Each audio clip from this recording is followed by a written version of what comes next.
Dire's middle tower has fallen. Radiant's bottom tower is under attack. So they take out that tier 2, they look for the tier 3. Ravage is here to work with, but no Tiny to follow up the damage. It's really what draws Empire off from really probably initiating onto this fight, as they almost lose this tier 3. But over bottom, FN making a push, he's going for the tier 3 as well.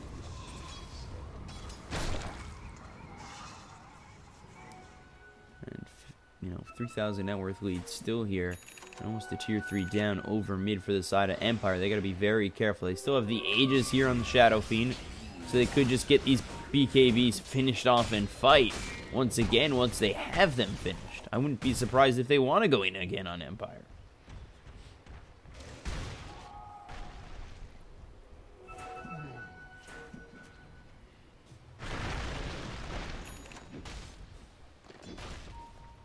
Really, in terms of initiation on Empire, over life there.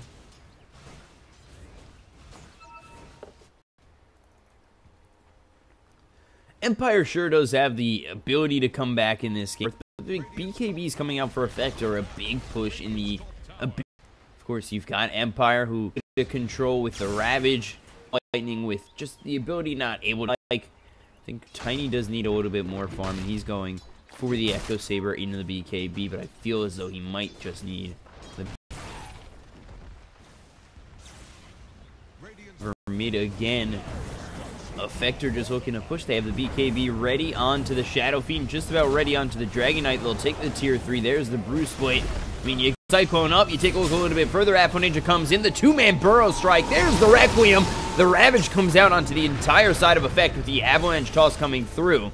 But you lose Miposhka, and you're not ready to get the kill onto the CK. BKB pop by Kumin. Burrow Strike Epicenter. There's the disruption by Miposhka to keep Silent alive, but they'll end up falling.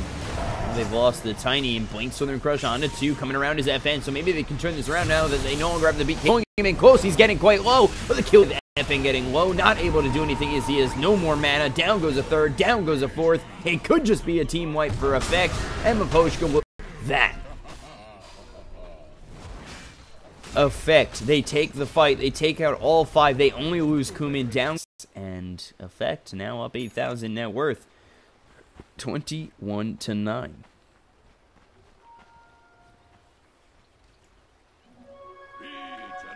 So, you see how much the BKB did for Kumin to keep him alive. Once that wore out, they did try to go in on the Shadow Fiend, but the rest of the team is there, and the rest of the team does output a lot of damage, especially almost unkillable, and he didn't have the BKB in that fight. So now he's got it, and honestly,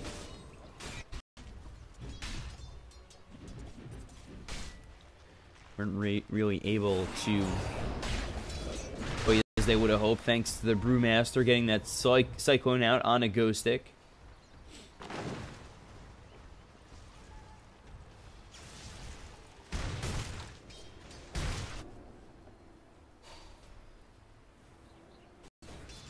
Take a look at the item progression coming out so far. Top of the net worth is Kumin, now looking for the Butterfly. He's farming at quite an impressive pace right now, 9, 4, and 8.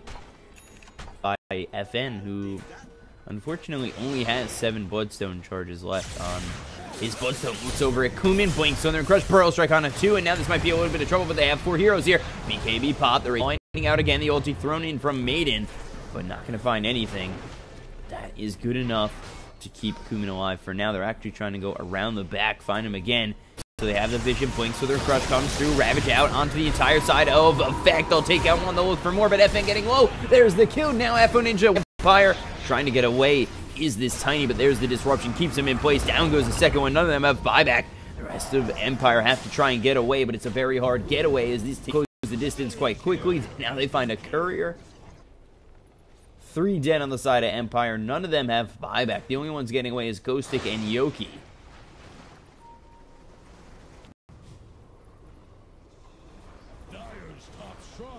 So now they'll go for the Shrine. They might be able to just push over top. Nobody has buyback here for Empire. Down to 5 Bloodstone charges is this. It seems like every time Empire want to go in for something aggressive, they'll get a kill and then it immediately turns around on them. And they just have nothing to work with after that.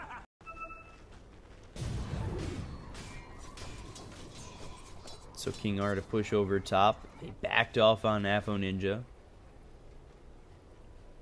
Shadow Fiend back alive, and now Kumin ready to get back those souls.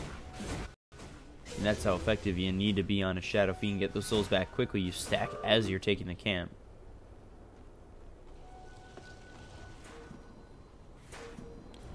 That's very nicely done to get him back to 17 souls. Still looking for that butterfly. Eagle Song is quite some ways away.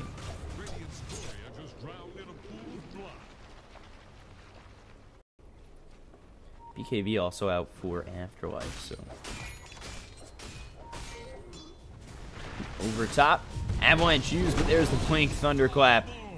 Down you go. Not even in this top fight, they'll get the kill. Afo Ninja into the Elder Dragon form. Trying to push through this backdoor protection, but he really does need these creeps. The rest of the team will take it out, and they'll continue to push. There it is. Push this creep wave. Blink Southern Crush. An attempt has been made. And now they're going to try and chase the Blink. I think they're just baiting him into this fight. Silent in a lot of trouble. There's the BKB pop by Afterlife. The Dragon Tail down again. 76 seconds. No buyback. They baited him in perfectly. There's the Blink in with the Brew Split. Dragon Tail used. They're going to try and get this Ravage afterwards. The Cyclone comes out. Afo Ninja lose this BKB now, and Ravage is available, but again, how do you really fight into this? You've got the whole team here for effect. There's a Ravage on the entire side, Doctor at least. But there's the BKB from Kumin with the Requiem. Now they look over at Ghost Stick. Forced to run away, but the Blink. Burrow Strike ready in just a moment for King R. And Storm comes out. Burrow Strike there. You've lost your melee racks and the tier 3 over top. And you're now down 15,000 net worth.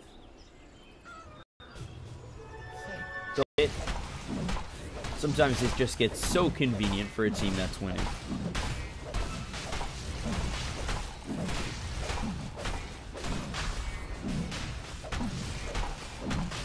And there it is, Aegis and Cheese. Just picked up on Kumin. I'll take your tribute. Finish off that butterfly as you've got the Aegis. You don't have a courier to bring you that quarterstaff. Life is hard.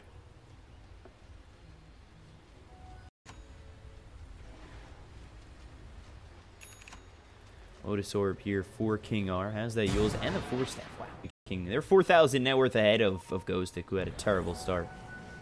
Unfortunately. He was killed off too many times over in the off. He wasn't able to stick around for farm. And it really did just go downhill for him from the start. Look over towards top, trying to maybe set up a Blink, Southern Crush. There's the Vortex coming through, but Kumin coming around. Empire, you need to start to run. Burrow Strike just a little bit short of FM, but there's the Yules on Maposhka. They'll have at least keeping him alive for a moment, extending the inevitable, and Godlike is out.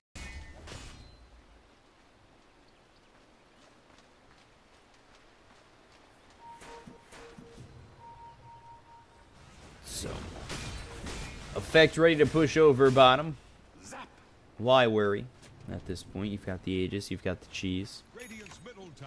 Got BK Shadow Fiend. Here comes the push. On the side is Ghost Stick. He doesn't have Ravage for 10 seconds, so they just have to kind of watch. Poshka does buy back into the game. There's the Orchid used on from FN on Afo Ninja. Popping that BKB is the on to Ghost Stick. He's going to get low. He doesn't even have that Ravage just yet. Finally comes off cooldown, lands it on a couple of these heroes onto the side of Effect, but they'll lose one. They'll fall back, and GG is called.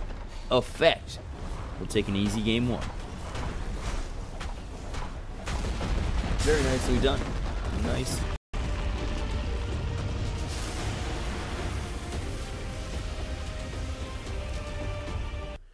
So Effect take that game 1. You take a look at the scoreboard. 10, 5, and 16. 1 and 15 is Afo Ninja. I mean, they played that game perfectly. Shut down Ghost Stick. Never really got a lot of farm. He was 3rd on net worth in terms of his team, but 1,000 gold only in front of Yoki. Take a look at the graph. It was always in favor of Effect from start to finish. Empire, they got to go back to the drawing boards. Try to fix it for game 2. Fix it. And we'll be back with that in just a moment. I'm your caster, BCop, at BCop92 on Twitter. Follow me on Twitch as well, BCop Casting. And we'll be back with game 2. I know that wasn't exactly the best cast game 1. Honestly, my stomach's killing me because of my Crohn's, but it's seeming to subside. And hopefully I can give you a better right there.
Alright, here we are, back. Game 2. I'm feeling a little bit better. I'm, like, excited. Not holding my stomach the whole time. Just stay by our Enchantress, Earth Spirit here. E team. This is a team brought to you by E. Not that E. The letter E. Relax, guys. Enchantress, Earth Spirit. So, off 4-5 split. Earth Spirit usually paired up with somebody who's also a 5-position support, just because of the sheer fact that he can roam quite well. And I feel like the Earth Spirit does get a little bit more of the bulk of the farm. And then for the side of effect, Bane, Death Prophets will be interesting because you see a lot of Earth Spirits do work on Death Prophets. I feel like they're able to come in, Rolling Boulder, Boulder Smash, and possibly, you know, of course, that level 3, that Geomagnetic Grip to work with. It does seem as though that Earth Spirit is always able to do quite a good job on to the side of a Death Prophet team. So we'll see how that works out, how that goes. Witch Doctor, Tusk, Tiny, Omni Knight, and Brew. And then for the side of effect, Viking and Ancient Apparition. So I do like the Enchantress Earth Spirit, but... And, you know, obviously anybody is free to correct me if I'm wrong, but Enchantress just seems so weak in the offlane, and I think people are starting to realize how weak she is early. Especially when you have magic damage to work with, or maybe even, you know, I wouldn't be surprised to see a Gyrocopter come out here for effect. One of those heroes that is, you know, works well against an Enchantress, has Rocket Barrage, Flat Cannon, so you don't have to aim through the untouchable, at an Enchantress. It just, Enchantress against somebody like it, quite a good matchup, which could be not for the Enchantress. Right now they've got Bane Sardar, so they set up, again, something similar to last game that Team Empire had in Shadow Shaman and Sardar. They had the, or not Shadow Shaman, Shadow Demon and Sardar. They had the disruption into the Slithering Crush, but this time for effect they have the Nightmare into the Slithering. And on top of that they have Death Prophet too, so I wouldn't be surprised if early these two supports are heading over mid quite a bit. You have the Spirit Siphon with Nightmare and Slithering Crush to deal with, and Team Empire are going to have to pick a very strong mid. And, I mean, this aggression could come out really anywhere, because the setup is already out for effect. So if you've got to have a stun, but who is very strong and needs a lot of time to come online, let's say a Juggernaut, you know, you get the Nightmare, the Slithering Crush to follow it up, Blade Fury on top of that, you try to get these kills, and I wouldn't be surprised to see effect go with somebody like a Juggernaut. Somebody, you know, can get a Battle Fury, push out these waves, and get a lot of farm and be quite effective against the side. Especially, as well, is effective against the Disruptor because Blade Fury stops the glimpse. Fire. Medusa's still available, and Medusa against Phantom Lancer, usually the Medusa does win, despite the diffusal blade that'll get picked up by Phantom Lancer. And they could put it in the safe lane. That's that's another hero that doesn't necessarily have a stun, but does have Nightmare, Slithering Crush. As for offlaners, possibly for effect, no Omni Knight, no Brew, no Clockwork, but he's normally in a 4 spot. So Bat Rider's still available, Underward, they're all available. Who do I think would help the most? Maybe the Bat Rider, and they do go the Jug. See, exactly what I said it would be. I think I might be getting better at this. Maybe not. It may not be coming out for the reasons I say, but in my head I kind of see why they would pick something like that, and that's usually how my basis starts off with, because I see it. Who knows? Maybe I'll be on a panel and I'll be able to guess all the heroes right. Empire low on reserve time. Sloppy game 1. Also, I've been told that Yoki is not Yoki, it's Yoku, which was help from Twitter. Who said that? I want to thank them. Shout out, you know? Always nice. It was at Dota Sazar. Pronounced Yoku, not Goku. Thank you. Appreciate that. And if you're watching, let me know in chat. Take your advice. Then I'll be told it is Yoku, or Yoki, not Yoku. I don't know why. But Tidehunter banned out, so offlaner needed for effect. For the side of Empire, they need a mid lane, not too uncommon, and then pick up a safe laner. We'll see what effect do think that Empire are going to go with that nice flip side tactics. Little icon going out for them. They banned the DK, thinking that Phantom Lancer is in the safe lane. So Phantom Lancer are going to be up against whatever offlaner they pick. So they need someone who's able to withstand the Spirit Lance, possibly Kinetic Field. Thing tanky, and Tidehunter was really the choice in my opinion, but that might put them over into Underlord or Abaddon. But I do think they need probably another stun with their offlaner. Underlord does have the Pit of Malice, that's a little bit a lot, so that's always nice. In terms of offlaners that can from Phantom Lancer, maybe not that well. Batrider's there, Blink Lasso, that's always a good combination with the Death Prophet and the Batrider next to finish off this draft for effect. I don't think they're going to pick the Abaddon just because I do think they need a little bit more lockdown. Up. Damn. Damn. Feels great. It feels good kind of being able to predict a draft. For Empire, they need a mid. They don't exactly have a lot of lockdown. They need something with a stun, at least in my opinion, unless they really want to frontline with the Phantom Lancer and then go with like a sniper. But I feel like you need a stun. DK would have been the choice, but he's banned out. And okay. So they want to sap the damage. They want the slows with FN. Let's see where this is a Phantom Lancer as well as the Razor. Could be Phantom Lancer mid-silent with the Razor over top. He was on the time, so.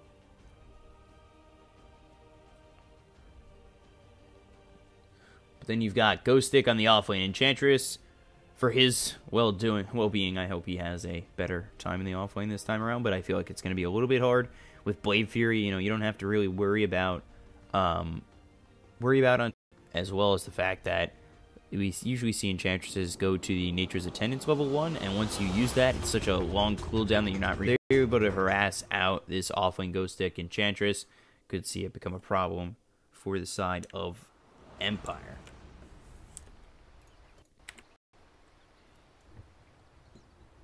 Prepare for battle.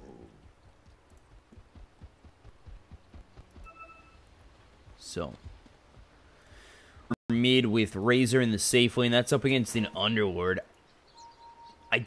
Underlord is pretty susceptible early to going down, but level 2, level 3, it's going to be a little bit harder. I think Underlord does decently in this lane. Not anything X off.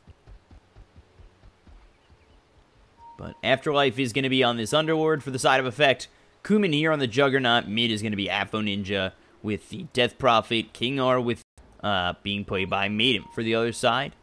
For the side of Empire, Silent on the Razor. FN with the Phantom Lancer. Ghost with the Earth Spirit. And Maposhka on the Disruptor.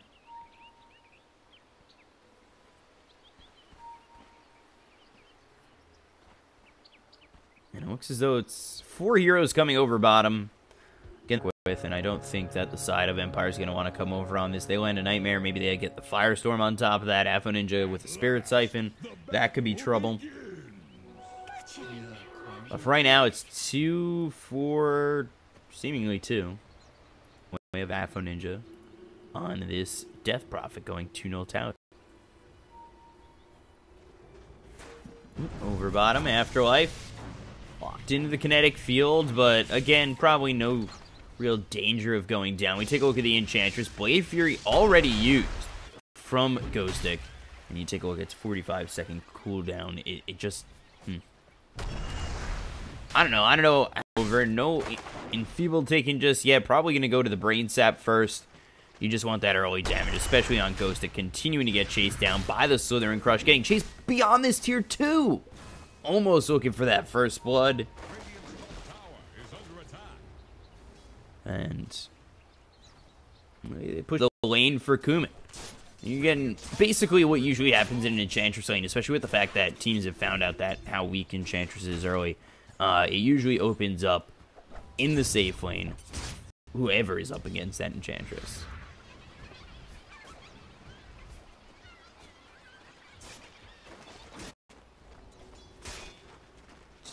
Kumin already level 2. Enchantress now needing the help of the Earth Spirit Yoku. Out as well as the Brain Sap, there's not really much you can do and answer that. Especially Ghostic, who's forced to run away, not able to stay in experience range. 15 seconds till the Nature's Attendance is on. 3 possibilities. Meanwhile, Afterlife over in the off lane, getting very low. Just dealing with Miposhka for right now. He's only level 1, and he only took Firestorm to start off this game. Over mid, let's take a look. Afo Ninja against FN. Pretty easy. Afo Ninja down a couple of CS.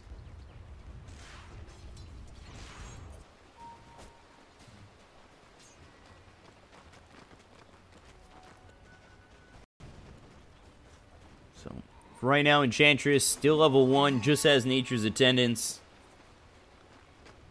It's a hard lane for this Enchantress to stay, and Ghostic's gonna have a rough time again. And you're finally forced to throw Yoku up here, but I don't even know if that's the right move. Slithering Crush comes out. You have Nightmare to work with. Yoku might even just be First Blood. Wait a moment. There's the Nightmare, setting up the Slithering Crush again, and it lands First Blood for the side of effect.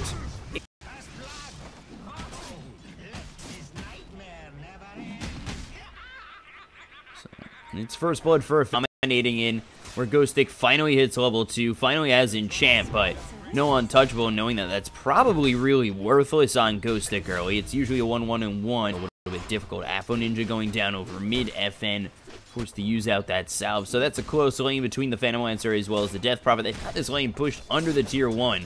Kumin just looking to farm up as much as he can, and he's already about to hit level 4. Compared to Silent actually doing a little bit of a better job, but he's here by himself. So he's getting, you know, free farm. While in effect have 3 heroes over top.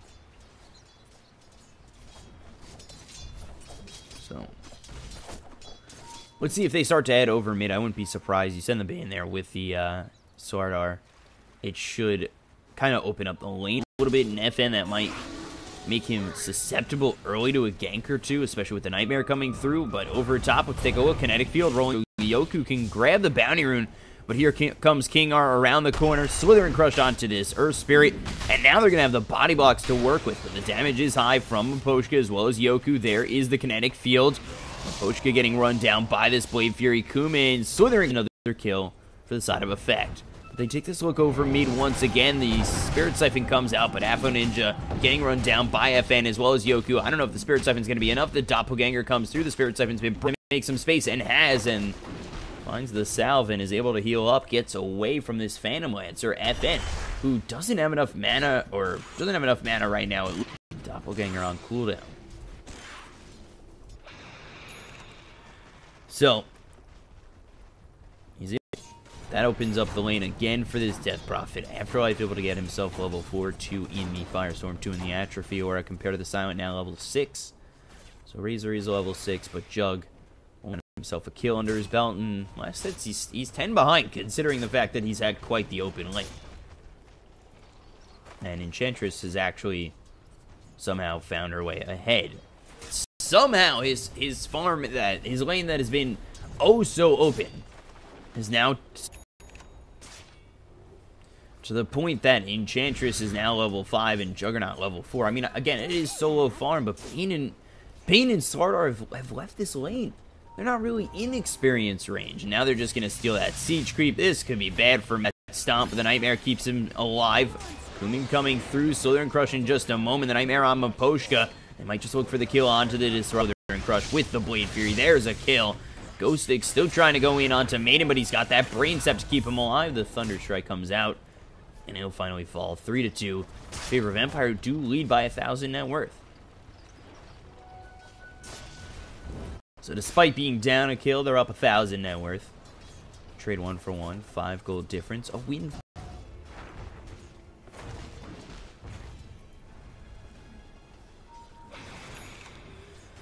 Silent just continuing to outfarm this Juggernaut. They actually do head over top and get the kill on Takumi. Just Ghostic getting away with Impetus. Level 6, very quick, and Juggernaut goes down. who was shut down for the first 4 minutes of this game, all of a sudden is level 6, outpacing the Juggernaut, outfarm. I mean, look at this damage. 2 impetus shots, and Kumin's down to half health. Obviously, for right now, they don't have the mana to sustain this, but the Slithering Crush comes down on a Ghost Stick. There's the Blade Fury. They need to chase down this Enchantress to open up the lane, and oh, they'll get the kill. But Silence here with the Kinetic Field in the middle of this team fight. The Boulder Smash comes out on the Kumin. Between the Juggernaut, you take a look at the back lines of this fight. Poshka, the rest of the team coming in. Kinetic Field will lock him in, and Silent Plasma Field cleans him up with the help of Yoku. And it's now 5-4 in favor of Empire.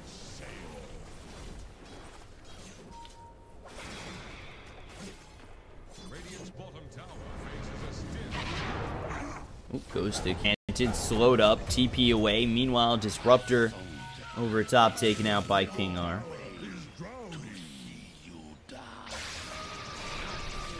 King R right into the hands of Silence.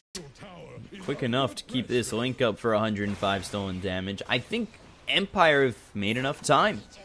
I mean, there's a lot of game to play. They're only up 2,000 net worth with a lot of time left, in my opinion, in this game. But they have Silent of level that would put him 4 levels in front of Kumin, who's still looking for that level 7, just starting in on level 6.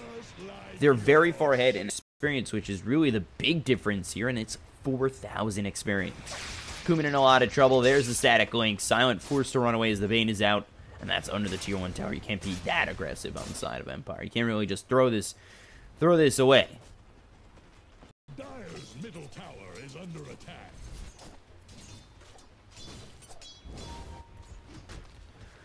So Afterlife level 6, 302. We'll see if he goes for the Dark Rift. Fade over towards bottom, level 6 though. Compare that to the Phantom Lancer level 9. The experience difference is what I think is going to drive Empire into an early, very, very big lead. He's able to shred this Death Prophet, as well as the fact that they are just so far ahead in terms of net worth. I mean, Ghostic is just going to run down Afo Ninja, who, if not careful enough, could go down. The enchant would slow her up enough where Ghostic is a complete turnaround from the first game, where he was at this point in game 1 with the Tidehunter. Now he's here with the Enchantress. Actually 4th on the net worth, and the top 3 of 4 are all in favor of the side of Empire.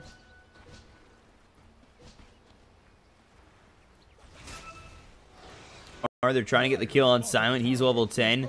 They do have the Juggernaut with the Omni Slash available at level 7. Rotations from Maiden and King R have kind of slowed down.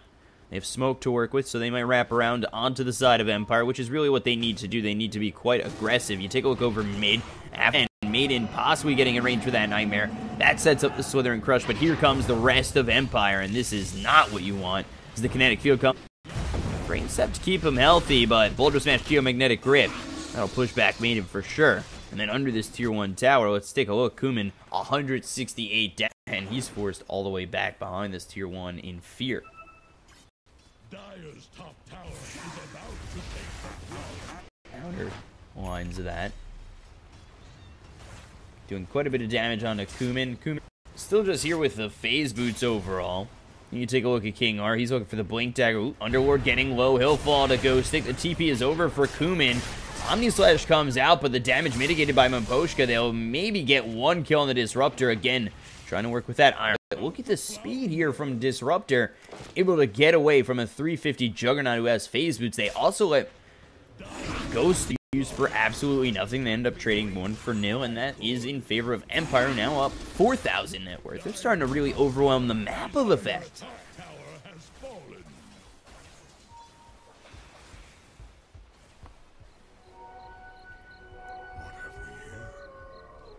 So, aren't really able to find anything, and what they're going to be heavily relying on is that initiation of the mid-game. Over down bottom, they'll get the kill on Maposhka. That's Afo Ninja getting the kill. Radiant think fortification can save them. And they're able to chase him down. Pin of Malice comes out. Here comes Silent. Dark Rift, but that's level 1. 6 seconds is far too long, and Empire able to chase behind the tier 2 to get this kill very easily. Over in the jungle, FN is here. Maiden does see him. He's got the Fiend's Grip available. Might just want to use it on FN, but coming around for right now is the Disruptor. But would with the creep that comes through. There's the Nightmare with the Fiend's Grip. There's the damage. Illusion's hitting. Afro Ninja here with the Glimpse. So that'll stop that Fiend's Grip. Will stop the side of effect going in any deeper on this. Dire's top tower is under attack. Faces a stiff win. With Exorcism effect, we'll be able to push a tier 2. We'll see if the defense comes out from Empire. And it will for now from FN. Starting to chase Kumin, forced to use that Blade Fury and TP out. But the rest of the team trying to get away. They'll TP into the shrines. There's the kinetic field. King R, Slither Crush comes through, but the glimpse is available. Observer Ward back into the hands of Empire. And down he'll go.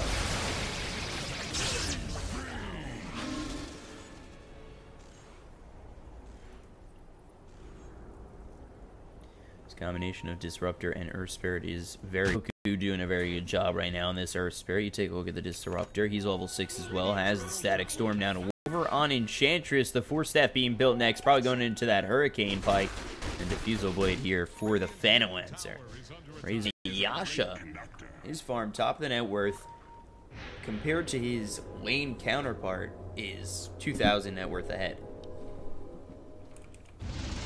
Comes back.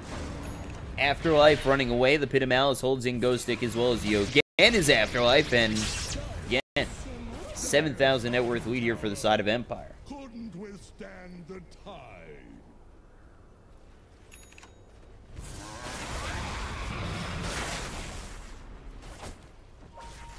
And it's been all Empire all game, and really Effect just trying to find their way back into it. They're human. They do have enough gold for the Demon Edge. And even if he gets this Battle Fury, we'll see if that's going to be enough. They're like, yeah, it'll pull his farm up, but where's the rest of the team going to get their farm? You guys aren't able to really fight on two. There's the Kinetic Field. That'll lock him in. Afro Ninja in a little bit of trouble as the Static Storm is available for the Disruptor, but the Pit of Malice comes through on a Silent, getting quite low.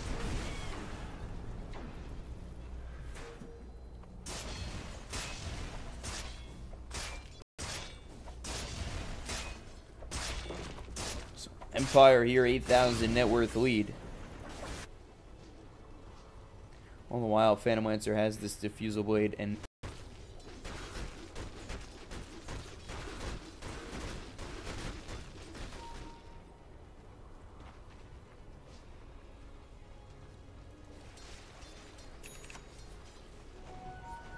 Blink Dagger finally look at what the Underlord's going for. He's trying to get a 4-step just to try and get away from the side of Empire. Kumin still looking for the Battle Fury. He'll go for the Demon Edge first. He needs his Perseverance, but that is 1,700 gold. So off the Battle Fury, we'll see if this, and the difference in farm, we'll see if it makes a difference. I don't know if Kumin, being the only one who has farm right now, is really going to do much of anything. Dire's middle tower is under attack. So Yoku over bottom. He's looking.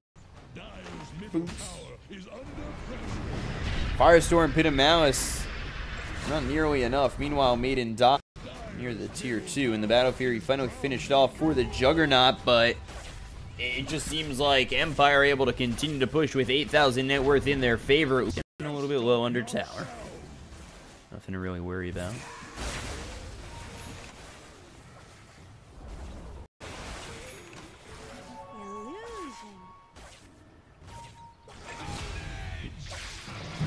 Afterlife Ninja, they don't pull him back just yet. There's the glimpse into the hands of the side of Empire. They'll get the kill. They'll look for more. Maiden getting low. The Brain Sap comes out. Silent, however, stolen 203 damage. There's the Omni Slash mitigated by Silent. Now they look over at Kumin. The Blade Fury looks over at Silent, but another kill for Silent. That's a triple kill for the Razors. And everybody's dead on effect.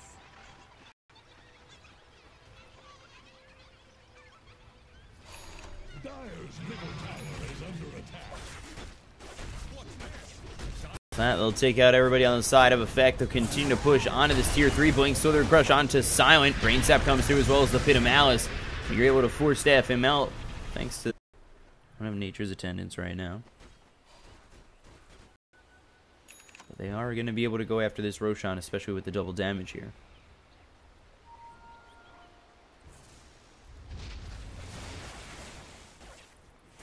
$12,000 net worth lead, 15-6 effect. Really just trying to buy their time and find anything that they can get, but And look at these net worths. Look at how far behind they are, and how quickly they've fallen this far behind. The experience very much in the.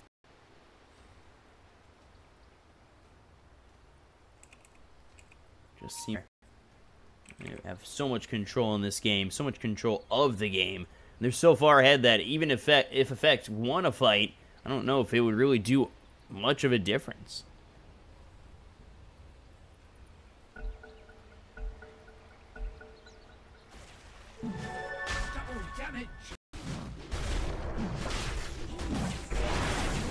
Sword Crest used here by Silent. Pick up this Aegis, we'll see if it comes out on FN, and it probably will. He's got the slot open for it and is the closest. Nobody coming over just yet for the side of Effect, and they really just can't come over.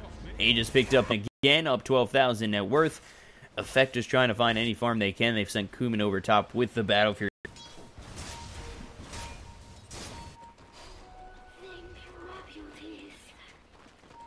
Radiant's top tower is under attack. Kinetic Grip, Boulder Smash, not going to land, but there's the Kinetic Field. Static Storm comes out. Down goes the Juggernaut. Kuman down again. Grab this kill. They'll take out the Juggernaut for 46 seconds, and he's actually bought out on the Blade of Alacrity, so he's not going to have buyback for over half a minute. They'll try to push over mid. There's the Fiend's Grip on the Enchantress. I don't even... Nature's Attendant's not even going to work. Now Afterlife is trying to go in and help Afo Ninja to get a kill, but Ghostic turns it around. They'll get the kill on King R. None of these heroes have buyback. How strong they are, and really how strong the Enchantress is. Fourth on the net worth. Doesn't even go down thanks to the help of Silent and the Nature's Attendants.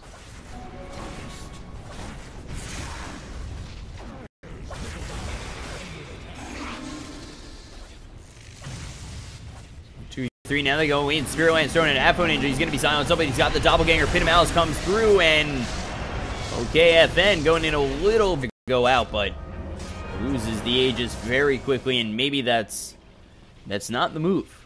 To dive into the tier 4s and go for all 5 heroes on the side of Effect. You've now lost that Aegis.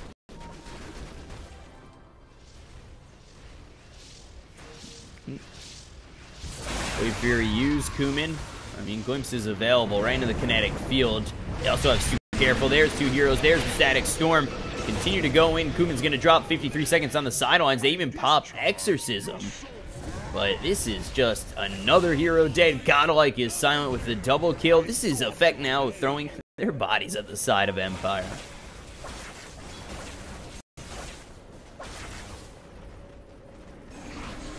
Now they'll work after the mid-setter axe again.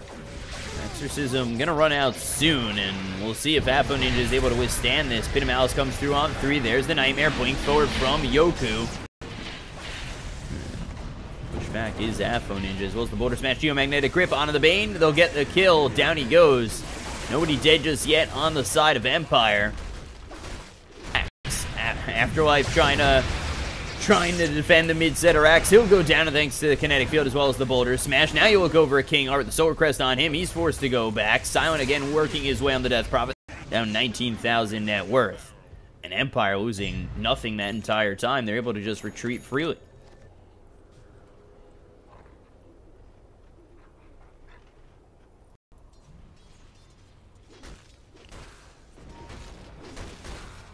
So 19,000 net worth lead, 20,000 experience lead, just about. It's hard to know where Effect go when they continue to lose these fights and their farm is not progressing at all. Especially when time trying to defend, but can't really do much of anything except feed their...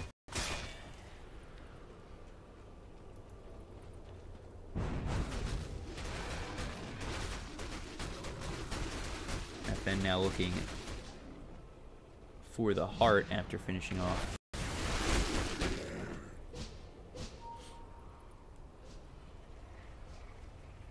Silent Hurricane Pike is next for the Razor. Take a look over the Enchantress. Does have the Hurricane. Then you take a look at Effect. It's Mantis style still being built for the Juggernaut. Death Prophet going for the Yules. I'm 5th in the net worth. 12,000 net... Or no, 8. This Razor. And your counterpart, the Phantom Lancer, has double your net worth just about. Dire's top tower is about to take the flowers. We'll push over top. No defense coming out from Effect just yet. They're not even here to defend. They're trying to take a bottom tier 3 of their own. I don't even know if a ratting push like that will make a difference in this game. Push on the tier 3, playing Photo Smash onto Afterlife with a Hurricane Pike. Will you even make it back? The answer to that is no. Hurricane Pike on cooldown. Impetus is very strong. 1, 2, and there's the third double kill for Ghostic. Effects can't really charge into this. There's just, again, Geomagnetic Grip with the Magnetize, and down Afo Ninja goes. Good game will be called by Effect, and we will go to a game 3 in this series. It's all Empire game 2. And they push the series.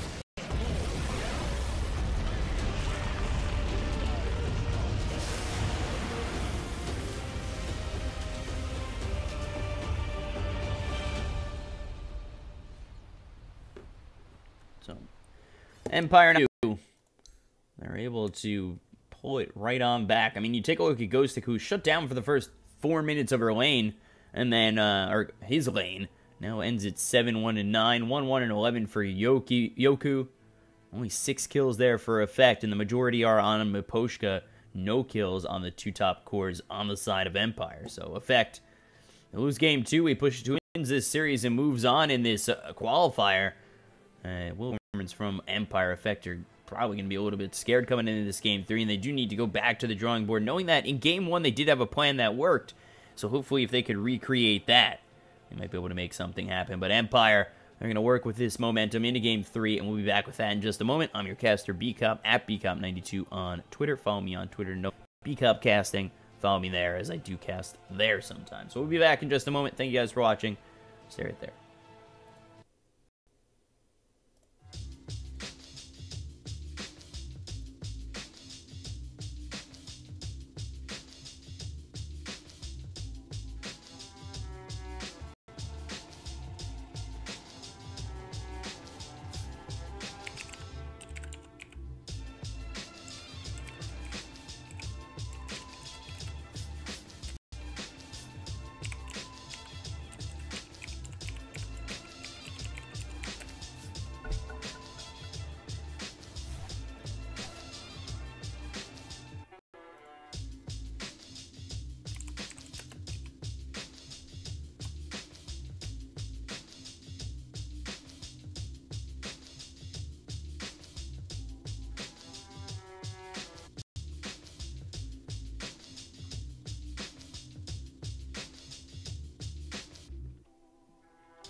Alright, here we are, Game 3 between Empire and Effect. Get right on into this draft. Let's take a look. Queen of Pain, Earth Spirit for the side of Team Effect.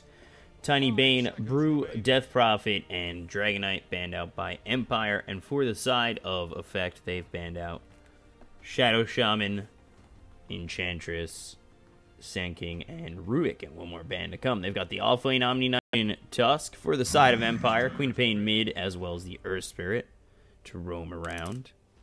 And then Doom, banned out by Effect. So, let's see what they want to go with for the side of Team Empire. The lockdown they have consists of just Boulder Smash right now. 10 seconds.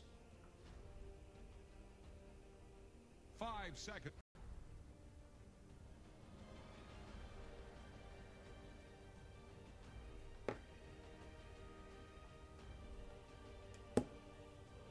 So, and then for the side of Effect, their lockdown only consists of Snowball, and I guess going to be in that offlane. We'll see how decent he does against whatever Team Empire bring to the table, and what that is going to be Shadow Demon. Disruptor. So Shadow Demon, Earth Spirit, now the Disruptor comes out, so lockdown is small. For the side of Team Empire, it's Disruption, as well as the Boulder Smash, so let's take a look at what they could really go for. They do need a stun coming out, not available, as Empire banned him out last in that last phase. Let's see. They're still available. Underlord available. Team fight-wise, that is quite nice with the Ravage, then the Sonic Wave.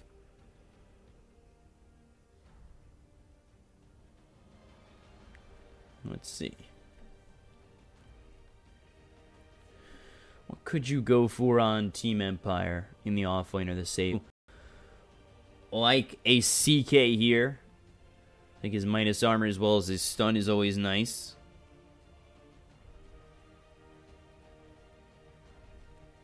Let's see. Dyer's turn. Razor. Okay. So Razor picked up and locked it down over in the offlane. I feel like that could be Bat Rider to come out, or possibly the Tidehunter. I don't know how much they're going to be able to do too early without the lockdown, but they were able to make everything work last game, especially with the Yoku Earth Spirit. Shadow Demon, he's going to be some lockdown for you with the Disruption. Phantom Lancer, so now they've got Phantom Lancer, Omni-Knight, and Repel and the Phantom Lancer, Purification coming out. I just feel like now there's a lot to overwhelm Empire with no stun. From gonna take care of this, especially if you lose both your supports. 5 seconds remaining.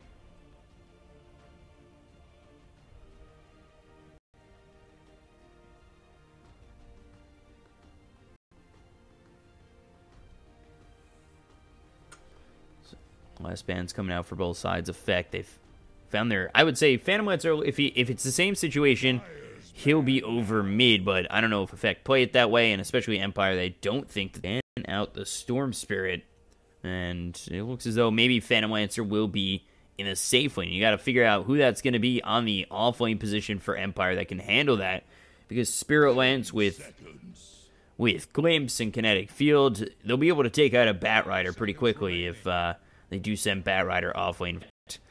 They need a mid hero, seemingly. We'll see what that ends up being for the side of Effect. And what they want to ban out on Effect for Team Empire, that probably would be Tidehunter as some sort of lockdown for them.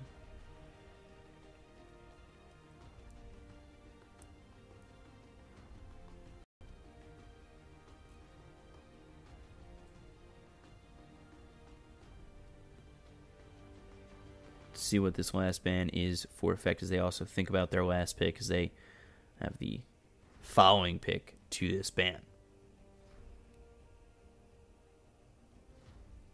If they were to go with something over in the mid lane, Phantom Lancer over in the safe lane, they could go. I mean, that seems at least a little bit too greedy to me. Maybe Omni-Knight doesn't need as much farm, just needs those, needs the levels.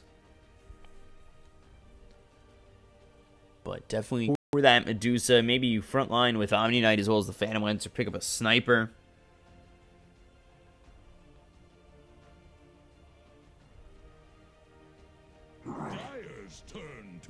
Let's see, Broodmother banned out. Very Empire if it were to have been picked up. But again, I feel like they need somebody with a stun for the side of Empire. And last for effect, could see, I would maybe even say Viper could be picked up for effect. 5 seconds remaining.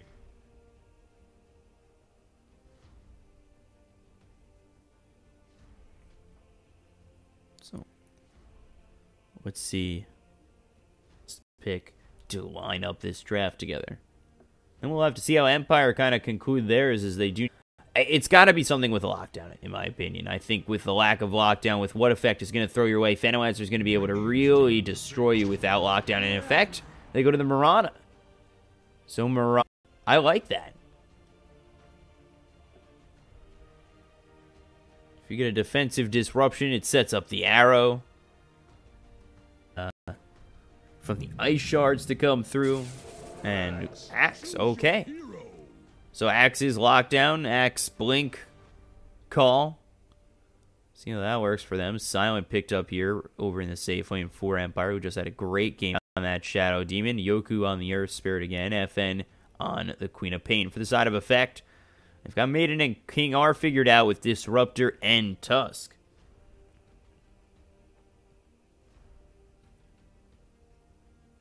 And Rana over in the mid lane, which will probably put Kumin on the Afterlife on the Omni Knight. 10 seconds. 5 seconds remaining. There it is, Afterlife picking it up. There's Kumin. We'll be ready to go in just a moment here for this Game 3 between Team Empire and Effect. In just a moment. This is the first best of 3 of 3 best of 3s today.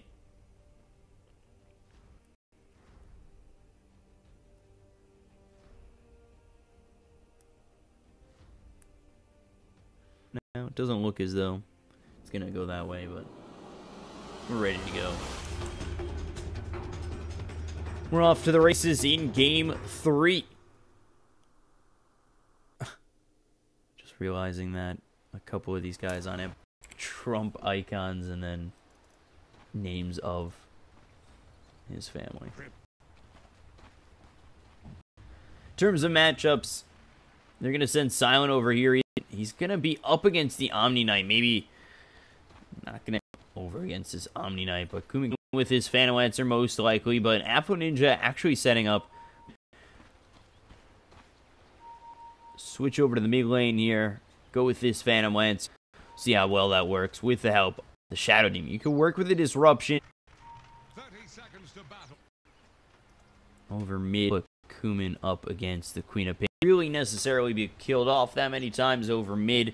I don't know how easy of a lane it's going to be up against the Phantom Lancer. I feel like a lot of these lanes do. Kumin trying to lock down this bounty. Life send Kumin back to get his over towards the top half of this river. So, all of a sudden, because he can. I mean, Rana in a little bit of a tougher spot, putting these creeps under the tier 1 tower. Most of and Afterlife just continuing to trade blows. You've got the Omni Knight here taking level 1, losing this fight to Maboshka right now.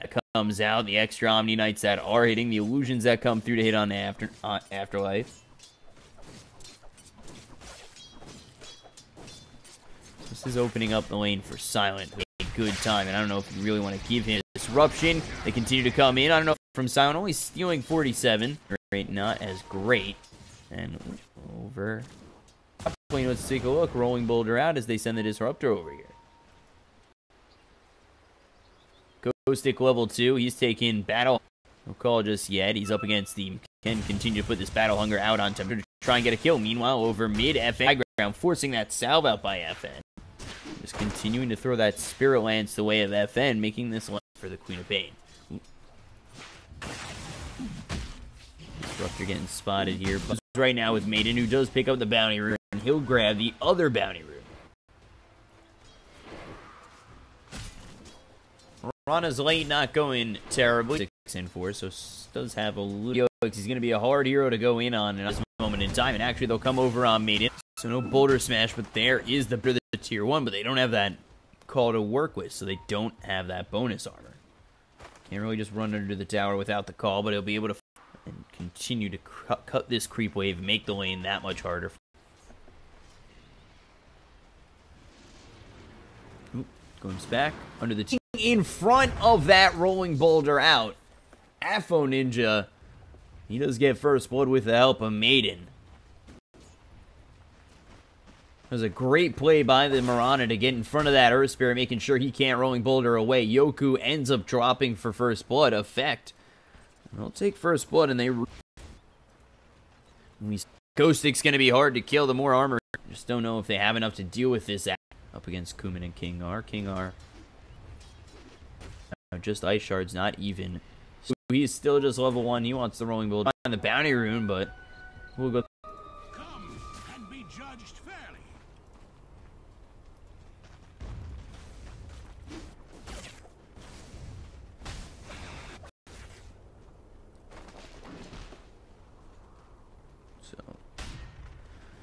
Silent level 5 having a does go for Afterlife here with Miposhka. This is static. He tries to go over to the neutrals, but there's nobody here in this camp, sir, so you are going to find it. And with that stat, you're able to sap so much damage before they even get that kind of damage. Now look over mid is Kumin's here. Yoku. He's got Boulder Smash to work with, but no level 3, no Geomagnetic.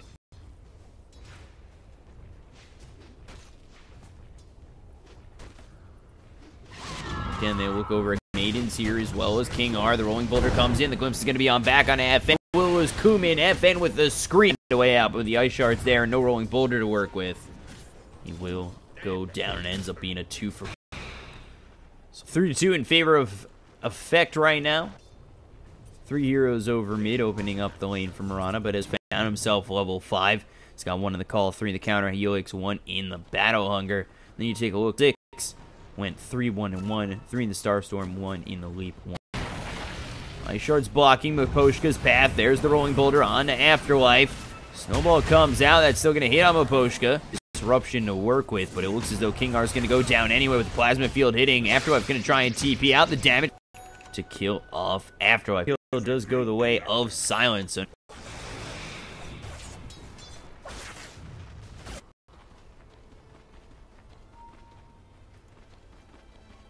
So we about level 6 FN. We are thinking about coming in onto FN under this tier 1, but he's on the back lines to Kumin. Maybe looking for the boulder smash.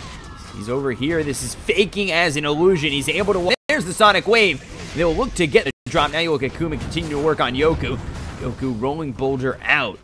Almost an amazing play by Kumin to act as if he will come back into that fight, but they aren't able to get the 4-3. Now 1,000 net worth lead over bottom.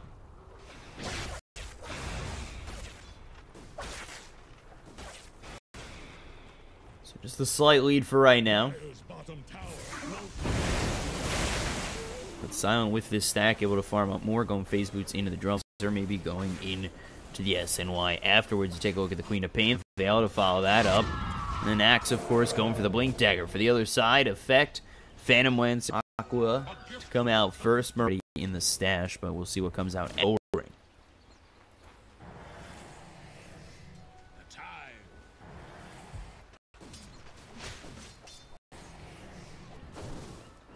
So,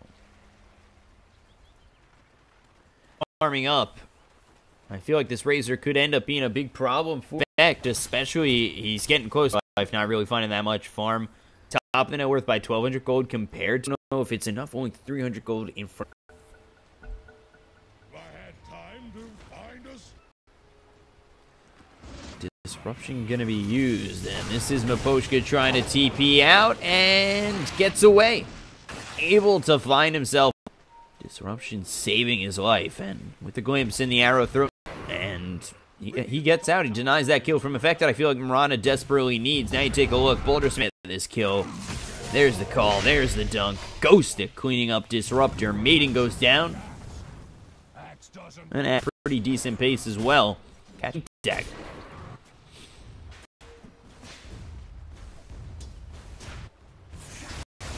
Take a look over at Silent. How they are seemingly needing to shut down Silent. Still a hard kill with 4 of these heroes coming over, but that opens up the lane for FN. that this has now been opened for ghosting. They're not really trying to bother the offlane or the side of Empire. That FN gets glimpsed back, snowball comes through, and away she goes.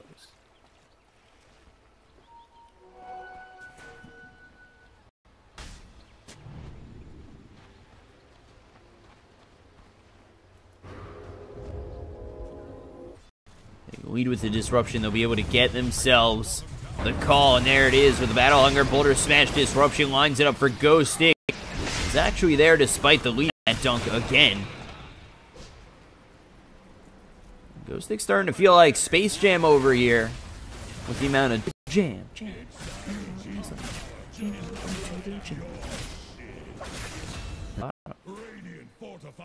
And farm up this Diffusal Blade as well as push down this tier 1, but over top, they're going to take this tier 1 as Silent for the side of Empire to get this tower. Coming over, converging over is the rest. There's the glimpse. Maposhka is the only one who's taken it. He is going to disrupt himself. The Boulder Smash on the 2, trying just yet from the side of Empire, and they will as well lose this tier 1 mid. 5, but now a 2,000 net worth lead is Empire. They'll have the Blink Dagger soon on Axe, and I think that is going to become a problem for the side of Effect, where you have that kind of initiative with the Axe. I mean, you get the call out there, you have the static link, first with the static link on, and then what he's got to be able to lock down these heroes from the rest of his team and have that static link on for quite some time. And here's Ghost coming over, there's the blink into the call, does have that even gonna matter. Silence use this Eye of the Storm, continuing to move on forward, looking for trouble, actually ends up trying, but they both fall anyway, and that's going to be 2 coming on through. Snowball comes out, they will lose the Tusk. Next to Maposhka, and now they'll work on the Fire out of control here, Blade Mail out next for the Axe. Queen of Pain here with the drums and phase boots. What's coming on the way? That is a Force Staff. Ooh. Don't get anything with it. They look for the arrow. FN able to walk a further, right in the hands of Kumin. And it just seems like when you need that many heroes to kill just the Queen of Pain, it opens up the opposite, healthy as he is. Go stick with the blade all of a sudden, and when he gets Blade Mail, this is going to be a problem for a...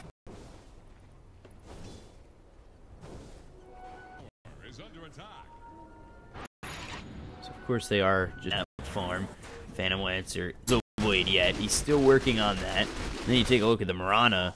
He's going for the Dragon Lance, and that kind of, I mean, look at that. He's behind the Omni Knight, who didn't even have a good lane. Ooh, FN over Bow. From FN trying to blink away, but not. They're able to get a kill again on FN, who's been killed off by himself with the rest of the team over top. I don't really understand FN by himself, but I guess it opens up a little bit of space for Silent.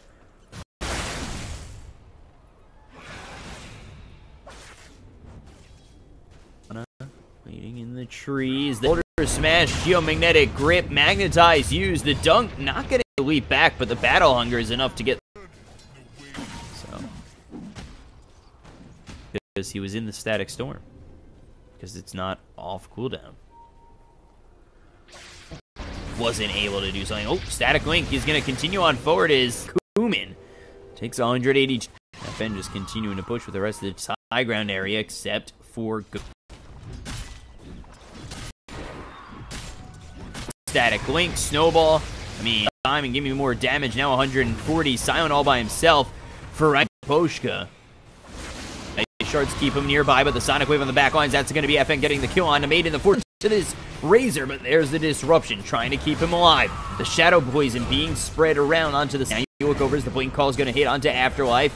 Kumin forced to go back. They'll lose themselves Afro Ninja. There's the Guardian Angel, but I don't even know if that's going to be enough. Geomagnetic Grip, a fourth.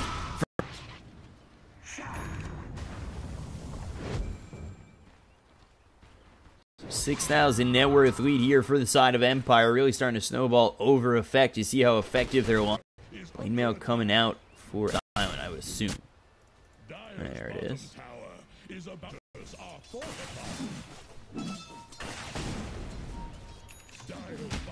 For this Blink Dagger again. Blink FN with the Yules ready to go. For the other side. Or Marana Dragonlance is the only thing available right now. Going for the Lincolns. Diffusal Blade is finished. Now for the Omni Knight. Phase Boots, Drums. I don't know if that's going to be enough for an off-lane Omni Knight. Down 7 for the Glimpse, trying to find the vision. There's the blink in with this call, and Blade Mail is out. They'll be able to... There's the disruption onto this disruptor, and again, looking for that dunk, but misjudging the damage. They'll take 2 more kills. They'll TP back the Queen of Pain FN. Another set of kills. Over the mid lane, maybe look for King R. Background right now is Kumin going in for this. There it is. Blink possible for Ghostic. Blink to the wrong spot. As well as the Boulder Smash. They'll get the call with the Blade Mail. Get the kill on a Kumin inside of effect. Empire really starting quad. They've got Afterlife here with King R. Repelled up is this Tusk, but he's slowed anyway. Walrus Punch on a Ghostic, as well as the Yules coming up. The 2-man Boulder Smash comes out from Yoku into this Earth Spirit. Still look for the blink in R. Now the Yules is out onto the Omni. Yoku actually pushes back, and it's another one.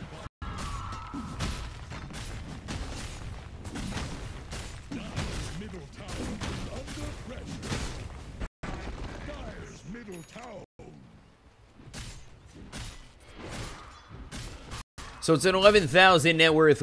Doing a very good job. Blade Mail blink here for the Axe. You take a look over at Razor with the Hurricane Pike.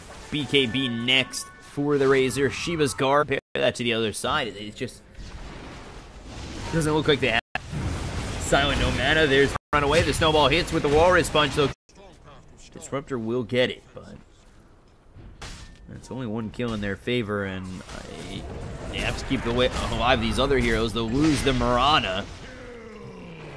As Ghostic getting the kill with the Blade Mail and Dunk. Now 21 able to kill off the safe lane Marana.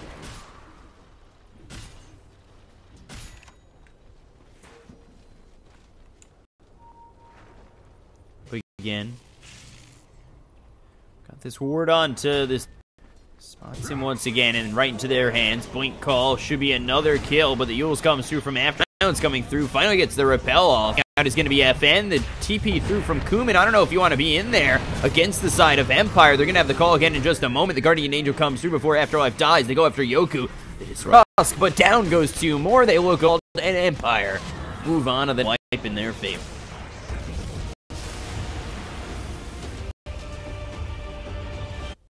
So Team Empire 26 came back with 2 quick and easy. Take a look, 4-1 and 14 for Maposhka, 6-0 and 12 for Ghostic, Yoku, 4-2 and 15, 7-3 and 9 for FN, 5-2 and 13 for Silent. Just an amazing game, only dying through the cores as well as Yoku, Ghostic never dying, and that is the series in their favor. So Empire win, they move on to the next round, and we'll be back for the next series in just a moment. Not certain, and we'll be moving on to the next series in just a moment on Twitter. And BCOP Casting on Twitch. Follow me in all places to know when I'm casting. And we'll be back.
All right, here Vega Squadron.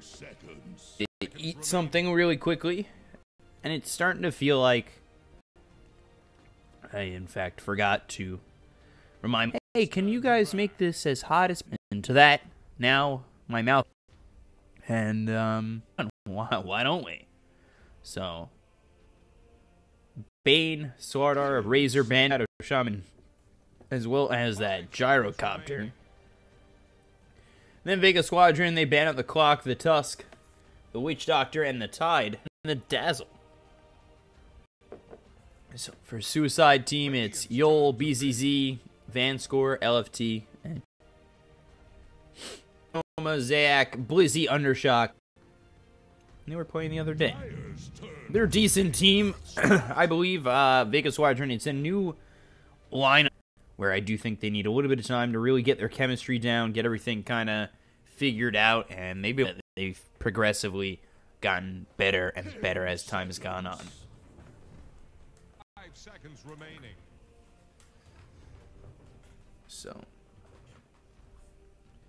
Earth Spirit picked up. Their 2 supports are for them right now, and Vega, they go to the Concords for Vega. Dyer's turn. All that up with an Abaddon pick here for Suicide Team. So off lane Abaddon, safe lane Gyro. Most supports are in fact.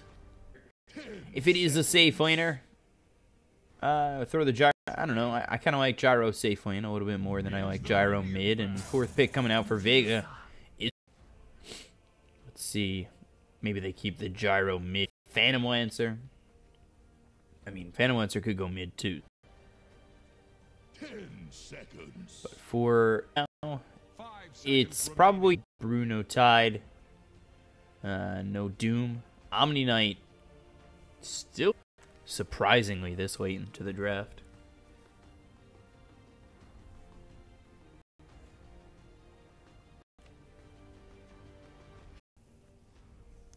So we'll see what the last bans are for each copter. Is going to be mid or safe lane.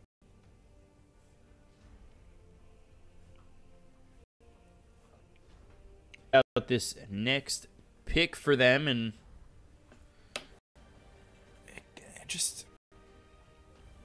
I mean, I feel like Omni Knight would be a pretty smart Medusa. That would make Medusa very strong. You know, you have to stay pretty close to your targets. Stone Gaze would come out.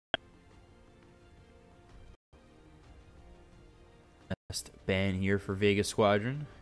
Probably a mid to be picked up by Suicide Team. 10 seconds. 5 seconds. Let's see. What? They think the OD, so. Vega Squadron out of this last pick. Off laner. Could go Bat Rider. That one. No Tide. Underlord available. 10 seconds. Clockwork Band as well. Doom Gun. A lot of off lane standard ones.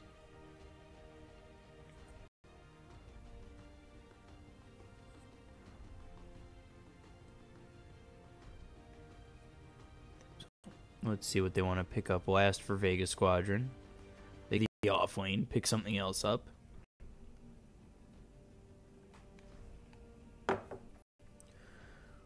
Let's see. 50 seconds. What works well here? They kind of need another stun. Could throw Tiny off CK. You could always throw just CK in the off lane. And Enchantress. Okay. So, Enchantress in the off squadron. Last pick for Suit. Your hero.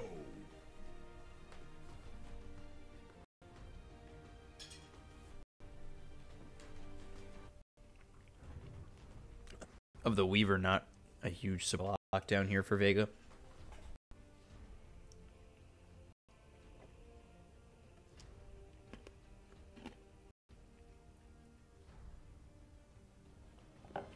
For this Weaver to really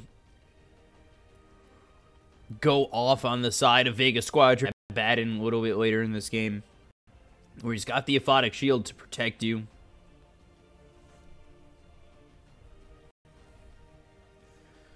LFT on the Weaver, Shacho on the Shadow Shaman.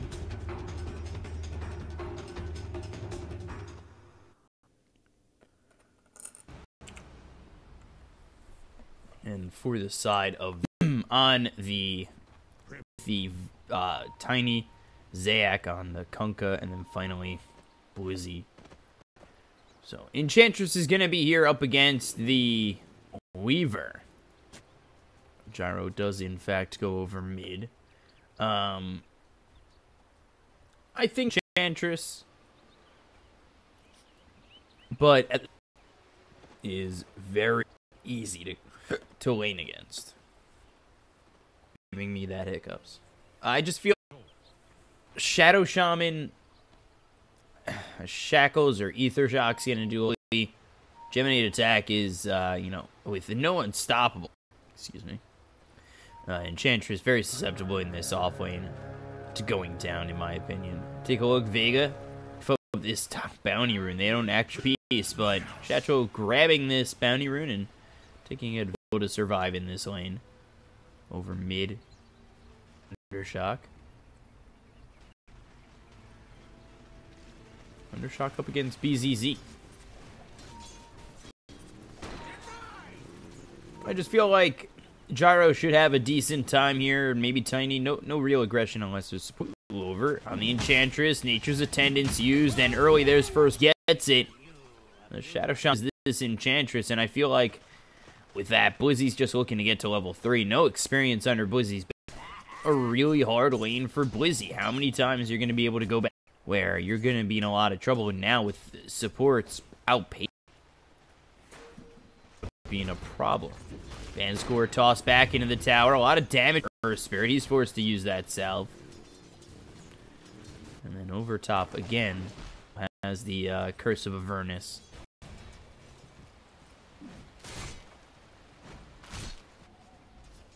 Nature's Attendance level 1, probably, as is usually the case, and then you get one in a first. Was available. There's Nature's Attendance. For now, because they want to wait for the duration of the Nature's Attendance to be out.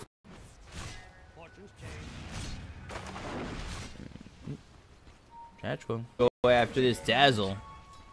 And Abaddon able to really just, hopefully really quickly. For right now, 1-0 in favor of Suicide Team with a lineup that I think really good. I don't think Weaver's going to be able to get stopped at all.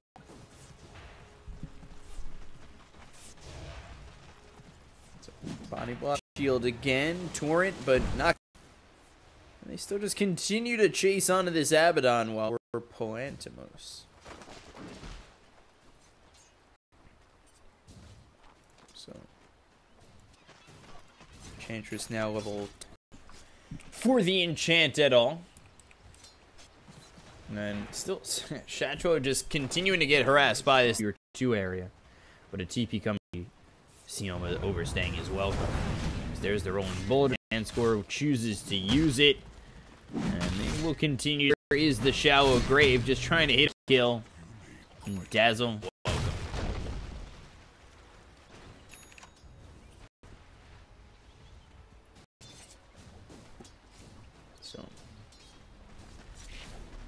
LFT, yeah, of course the Untouchable is going to slow start, but we'll see if the same case and the same thing can be said for Blizzy, who's now forced to use them back off. He's out, Rolling Boulder forward, Undershock dead, Homing Missile hits, and it's now 3-0 in favor of Suicide. It could really snowball pretty hard. That opens up the lane for Weaver, who's trying to get that quick Diffusal Blade strong and tough. Tough hero to take out.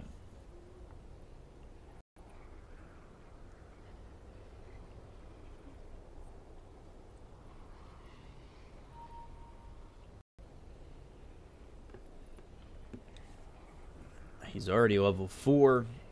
I feel like Abaddon are a problem here against Vega. They just don't have enough lockdown, in my opinion. Really hurt either of these heroes. Abaddon's going to be able to keep Weaver healthy. You do at that point.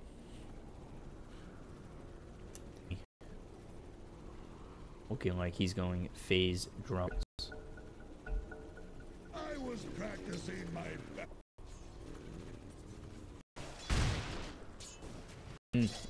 He's over mid for the time being. Let's take a look over top how Plantimos is doing for this Medusa. Coming low, they go for Blizzy for just a moment. He's still taking a lot of damage. Nature's Attendance is only level 1. Regen's not exact, but it does force Blizzy back, and as well as Yol and Vanscore. Well, now level 2 and Untouchable, really banking on the fact that Weaver, it's just like, if you get later, just can find a little bit of farm. This could get a little bit going to need a 4-staff possibly in this offlane. Just continuing to farm up Dark Troll Summoner with the Ensnare. We take a look at Zayak. Here comes LFT. They're going to try and get this kill onto the Snare coming out at all. And the Torrents team, Blizzy forced to run back.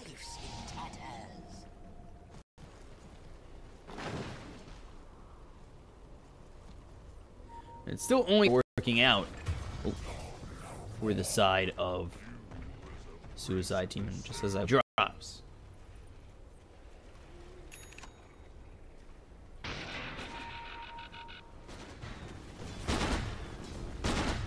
Comes out on a BZZ, tosses him back spot right now with the Dazzle coming in. This could definitely be a comes out still alive. Undershock finally dies. And that is thanks to the help of the supports, but Undershot. So Vega, like I said, not down by much. They actually look over at me. Snared up is the Shadow Shaman.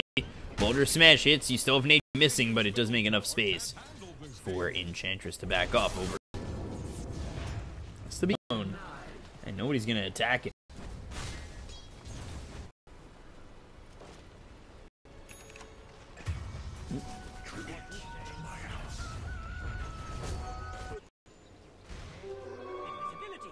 Okay.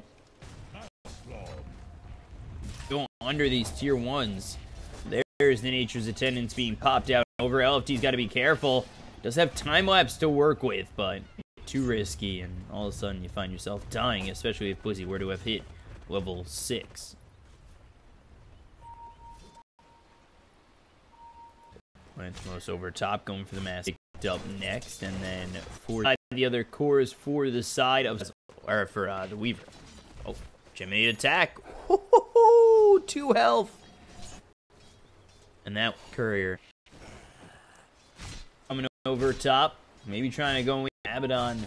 He's continuing to try. It's a little bit of a lead here for the side of Vega, and I feel like Suicide's team have to, because of the sheer fact that coming out online could be trouble for the side of Suicide team. Although at the same time, I do believe that Weaver, you should have an easy control for him. Has enough for the Robe of the Magi. 700 gold away from. Coming over bottom is, well as the Kunkka. They've already got the and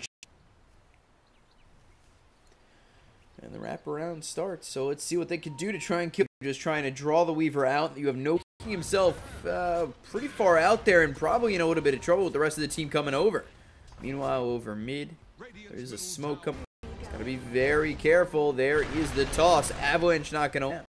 They're still looking for that X marks.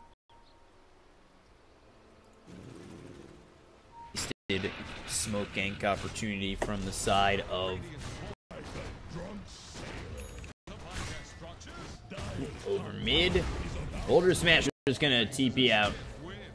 Shot.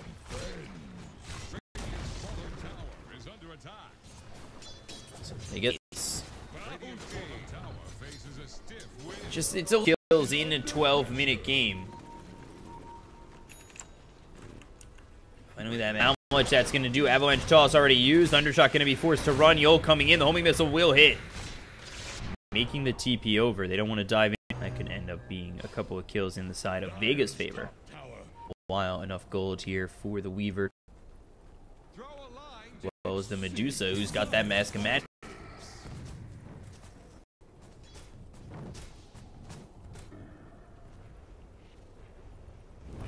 Now that LFT is going to have this Diffusal Blade, and it... We'll See what Weaver does choose to do. About to hit that level 10. Let's take a look over at Tiny. He's level 10. They're gonna need. Dire's middle tower is under attack.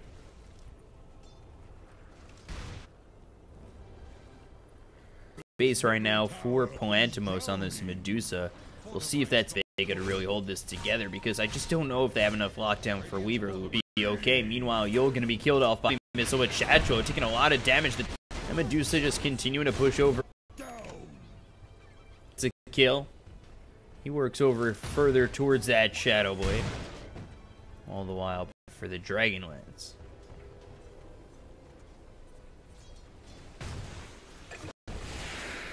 Chatro gets. The vacation can save them. Any port in a storm.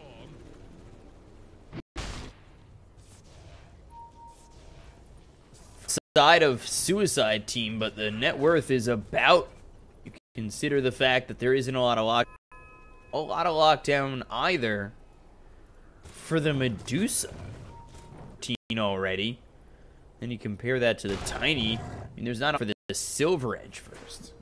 In lockdown, I do think he's at high damage as well as at, I mean, who's farming to me? I do believe that it might actually be Vega. So Vegas. You look to go in on Chatro. He's a hot tier 1. I think they're gonna look for the kill with the Geomagnetic Grip through.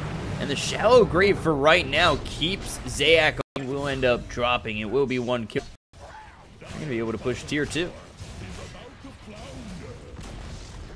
The question is, do they risk pushing more? And the answer looks like that's going to be no.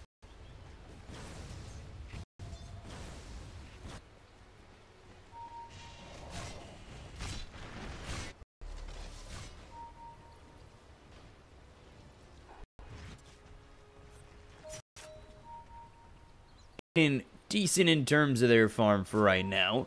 They've got the Dragon 500 gold saved up, the Shadowblade Fenris going for the Rod of Atos, and really does have worries for Suicide Team. They may not have enough to really work on the side of Shadowbladed Avalanche Toss to follow that up. Hurricane Pike finished in full for Medusa. Now going for the Butterfly. For the side of Suicide Team, you've got Abaddon here, Vlad's, and Hood. Ooh, just thanks to the Ancients. Double damage out on Undershot.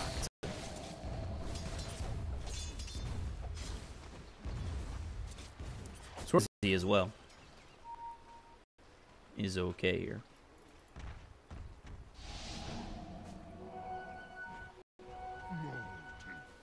Well, although it's super close, really shift very quickly one side or the other.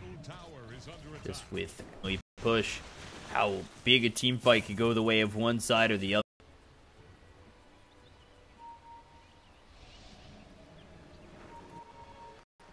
Let's see, Blizzy, Rod of Atos, just about. But over top. Locked in this Tiny, getting run down by Chatro. They'll get the kill onto Yul. Now Zayak goes down to BZZ. It's into this game.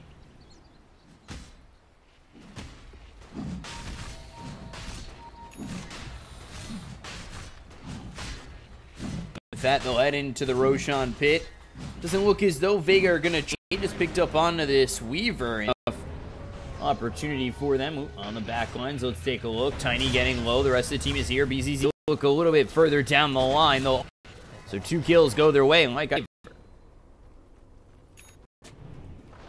so they'll be able to take this tier 2 with ease. Maybe even look for more.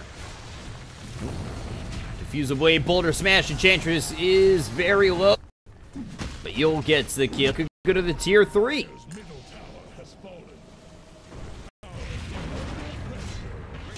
They still have this Aegis here for the Weaver. BKB just about really could become an issue.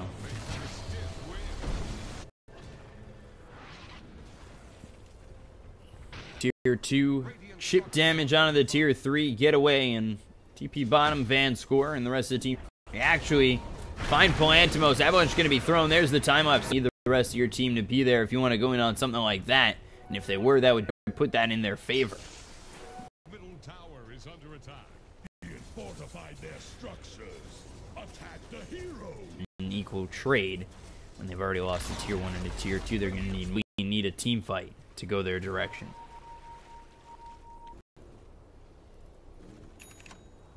Who is this? So, BKB coming out for Weaver. Radovitos here for the Enchantress. Going for the BKB as well. And the Indians after Blink, Vlad's, and Helm of the Dominator.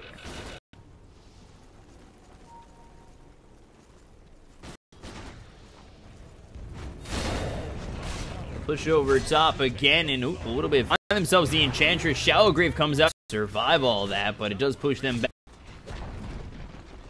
At least for the side of Vega in the bottom lane and actually get close to the tier 3, so they are trying to rat this out. And with such a close game, it's not really a desperate call. It's back the side of Suicide Team. Threes again. So with Undershock making his way over, he's got the Silver Edge just about finished. Timos has that butterfly, and with it being so close, again, one at least. Homie Missile going to be thrown at Undershock, but not. There's the Silver Edge finished up.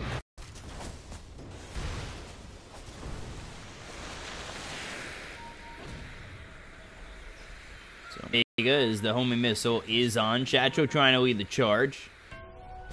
He'll finally hit on all that up, but that really doesn't come in. There's the Stone Gaze trying to come forward. Is the side of Suicide Team for these heroes. Turning to Stone will be Van's up, still trying to retreat out is Vega. Boulder as well as a two-man Boulder Smash Geomagnetic Grip. They look over at Kunkka. The Rod of Atos will hold Chacho in for just get back or seemingly able. On the bottom of the tree, he's not able to run himself. End up getting a kill. They trade 1-for-1 in supports. There's for the Weaver. Radovitos again out onto the Abaddon. Very hard to kill. And there's the Avalanche, and they finally finish him off. Palantimos. He'll get the kill with the help of the toss. The help of the impetus coming on forward will be LFT. I don't know what he's trying to do. BKB is going to be popped, and he finally goes back into the time lapse by this Shadow Shaman trying to get at least one kill. There's the Radovitos. Yol's going to hit the deck next. And all of a sudden, Suicide Team starting to throw this game away, and it's back to even and slowly falling into the favor of Vega. That was the 10-second BKB being used by An exceptional one. For the side of Suicide Team, it worries me how much top of the net worth by 6. And it's not to say his team has tiny with 11,000 net worth, and Enchantress, of course, doesn't really.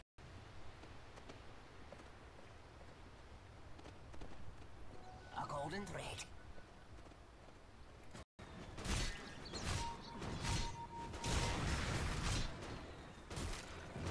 So,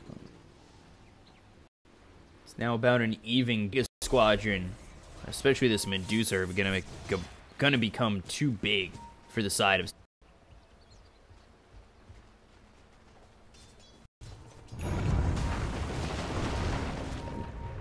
Pulling Boulder away. Away is Vega. They're not gonna find this Earth Spirit. And they scan too. Oh my god. They kind of think he might not TP out. He's by himself. Jet. Radiant's being built, and Weave is gonna miss. And again, another hero here from the side of Super.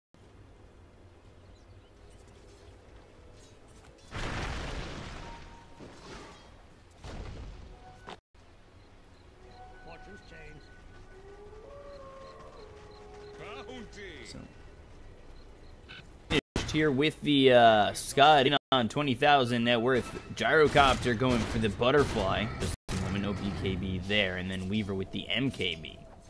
We already have this butterfly on Plantimo. So yeah, I mean, this is a very, very, very farmed mid.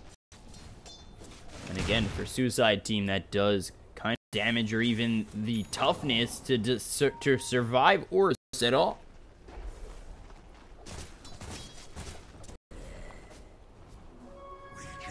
Just seems very highly unlikely that they'll be able to do so.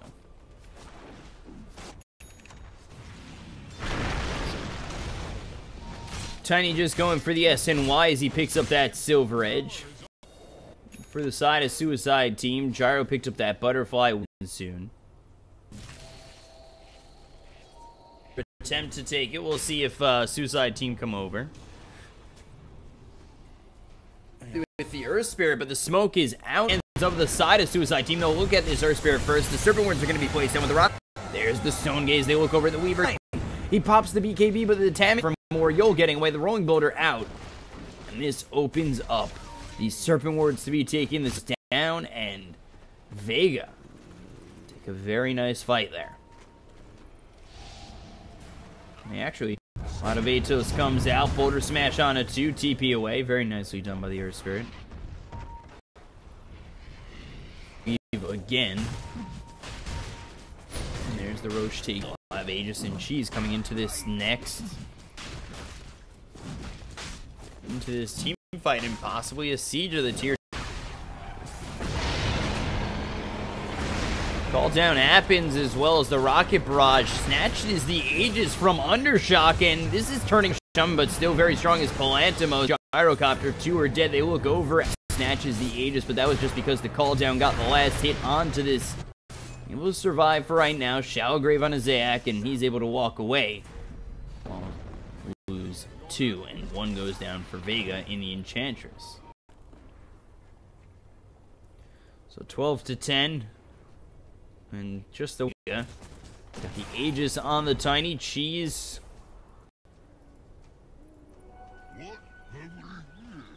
I didn't hear the noise of an eaten cheese. Am I remembering well?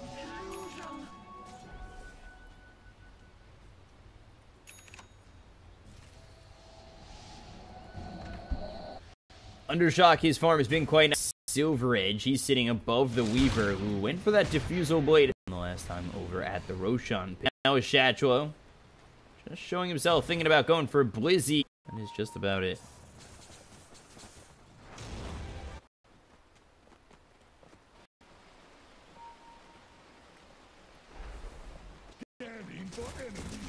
So the push is coming top from Palan. Level 25 already. Compare that. Let's compare the experience on both sides, honestly. I mean, it's 4,000 in favor of the side of, very much ahead right now. To work with, they try to do this damage to Palanimos, but they're really not breaking the shell. They're just trying to save the tier 3 for now. BZ's LFT, he continues to try his Palantimos, but that's with X.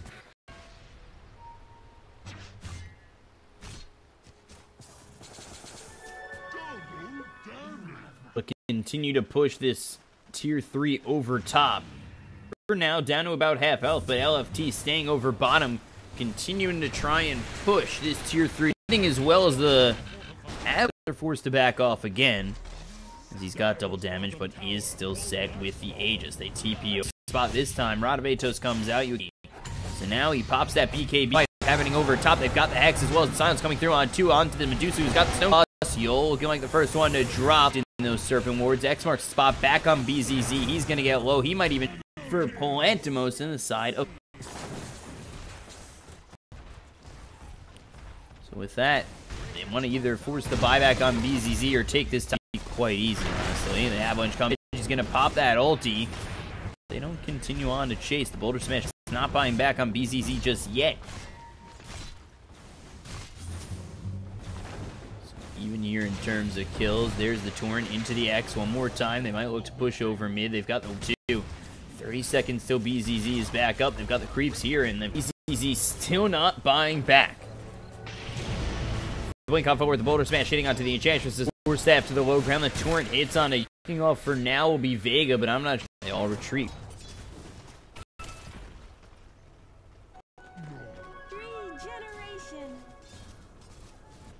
Palantimos level 25. Split shot uses modifiers. Going into that Bloodthorn with so much cash available.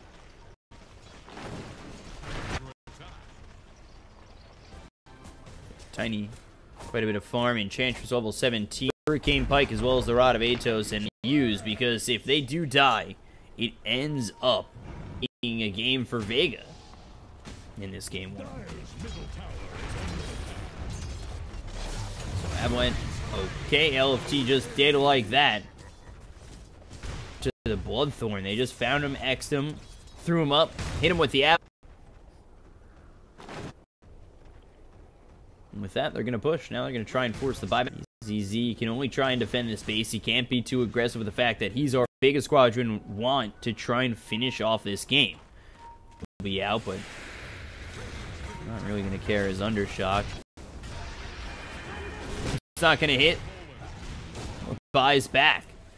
But there's the Swarm from LFT as well as the Stone Gaze used to push back this team. Really defend this second set of racks that's going down. The Avalanche hits on 2. LFT to stone his BZZ, tossed up, thrown down his Vanscore. He's going to die and immediately buy back. You look over Palantimos. Force staff up onto his teammates, keeping them healthy. By LFT, they've got the Magnetize onto this B. Palantimos and the rest of the side of Vega. But they do come in, get the tier 3, and clean up half this set of racks. It's 14 to 13, 40 minutes in. It's been slow progression in favor of the side of Vega, especially with where Palantimos is in terms of farm. You take MKB finished off, and he's level 22. Suicide team, where Gyrocopter Tiny, Weaver 5,000. And then behind that is the... You look over at Chatchlo. The creeps are chasing, just trying to keep that backdoor protection on. But not going to matter as they take the set of racks anyway.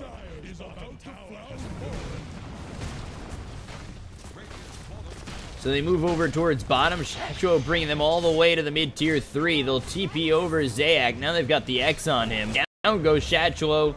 And that should really just be GG here, but for right now, they're going to hold on to it. 26 seconds without a gyro, and there it is. GG, game 1 going the way of Vega.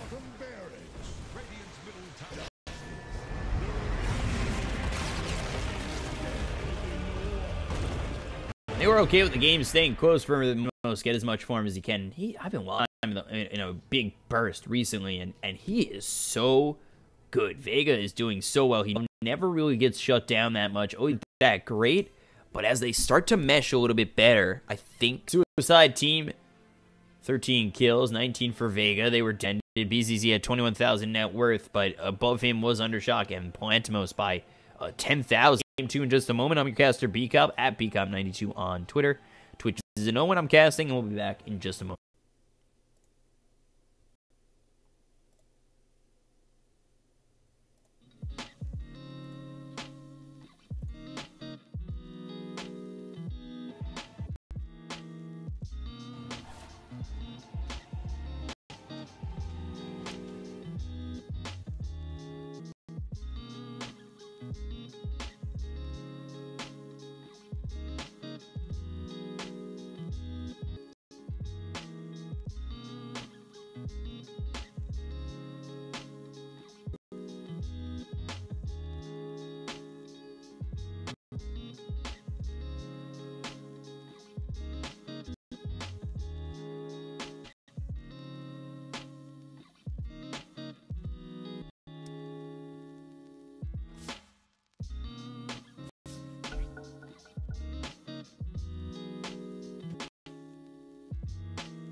All right, here we are, game 2. Vega Squadron Suicide Team. And, get right into this draft. Take a look. Bounty Hunter Tiny here for Vega Squadron. As well as Shadow Side Team. So, 4-5 picked up for Suicide Team. 4 and Undershock's Hero picked up for the side of Vega Squadron. So that Suicide Team 4-5, Shadow Shaman 5, Nyx 4. The bands are as follows: Night Stalker, Bane, Doom, Razor, Phantom Lancer, followed up by Clockwork, Witch Doctor, Tusk, Lifestealer, and Tinker. Into this draft, they've got some lockdown here for Suicide Team. Could see like an SF coming out for them. For mid. Pudge! Oh, he's gonna throw Nyx into the off lane. Or maybe Pudge mid, but I don't exactly think so. Up for Vega Squadron, which is always the combination. Usually when a bounty hunter gets picked up, you can use that track with the glimpse to have that vision to pull back these heroes and find your pickoffs. 10 seconds. So, now Suicide Team with another pick. I don't know if I exactly like the lack of damage for Suicide Team. They need some very heavy damage to come out from the rest of these heroes coming up, which is their mid and their safe laner most likely. So let's see what they've got in store next for us.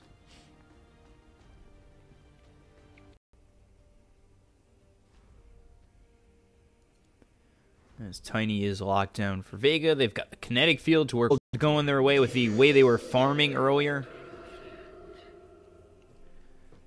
Death Prophet mid. So Nyx definitely off lane. Pudge 4, Shadow Shaman 5. Terrorblade Vega Squadron. Okay. So that's Palantimos' hero, and I think I've seen him play Terrorblade in the past, and it was quite nice. 10 seconds. So it'll be nice to see how Palantimos does on this Terrorblade. Terrorblade, you need an offlaner for the side of Vega Squadron. Omni Knight's still available. Got Bat Rider available, Tide Hunter available.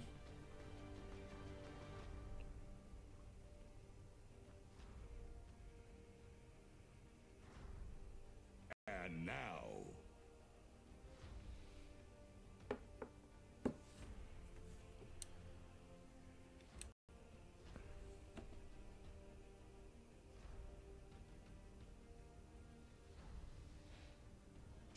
Seconds.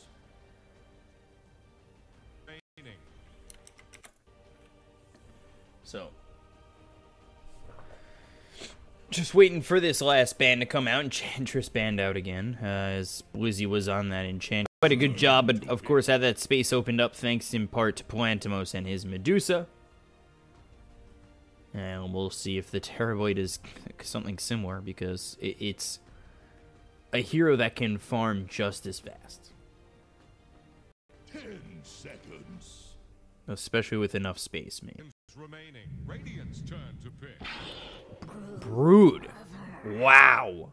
Okay. So Brood and Terrorblade on the same team. The push is within Vega. I wouldn't be surprised to see heavy push, heavy farm. You get sick. 10 seconds. Vega could just fly away with this game. 5 seconds remaining.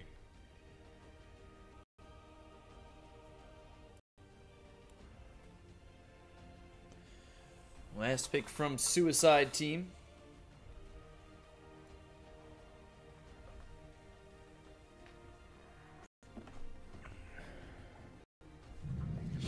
Comes out there again for not BZZ this time.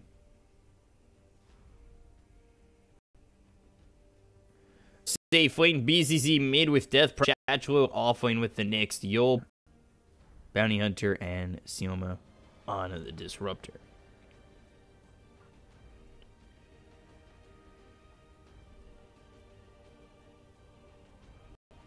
Just I mean, the lockdown is not crazy for Vega this game, whereas the lockdown for Suicide Team is way more. They didn't really need to have that kind of lock. So they were just able to farm up their cores, and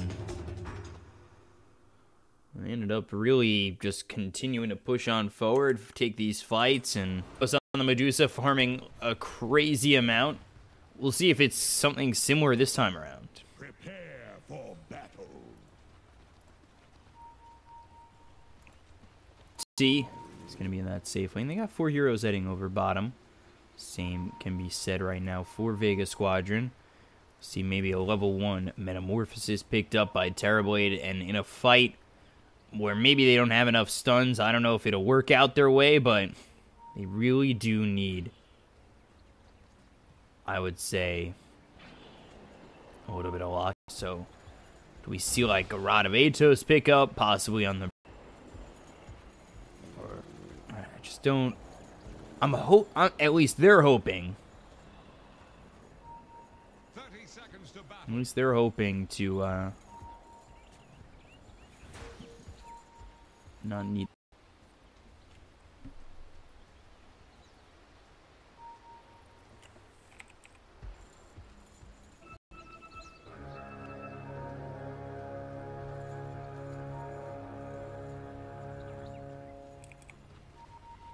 And we're clear for running. A gift from the temple. No aggression from either side. Just bounty runes picked up 2 apiece for right now. Actually ends up being 3 to 1. Shadro gets 2. Thought it was going to be 2 for 2.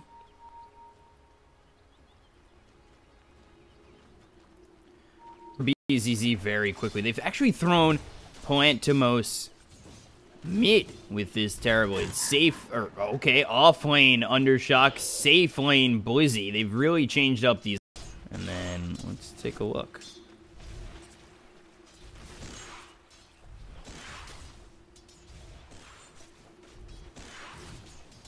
Bounty Hunter here with Sioma, with Poantimos, who did go to that Metamorphosis first. And we'll definitely be able to get a kill here, I'd say, on BZZ, and that's exactly what happens. But the Shackles come out, save his life. Now they look over at Yol. He's trying to run away, and nobody dies. So, nobody dies on the side of Suicide Team. And all of a sudden, Vega Squadron, they've popped Metamorphosis down for 155 seconds. They don't end up getting a kill with it. And as I say that, Van's score going to get very low. He's going to try and run away. Oh, very close to going down as well.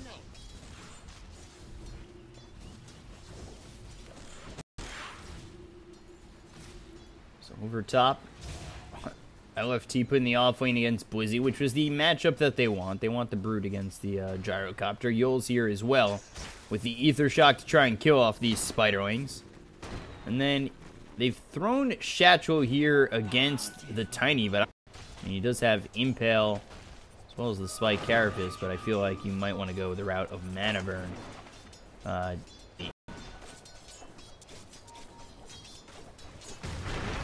Avalanche comes out.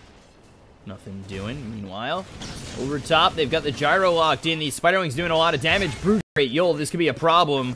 We've got Vanscore finally here. The damage is not enough. Vanscore hit up once as well. First blood here for Blizzy on this Brood. Another one of those offlaners that can kind of take over the game. Get the kill.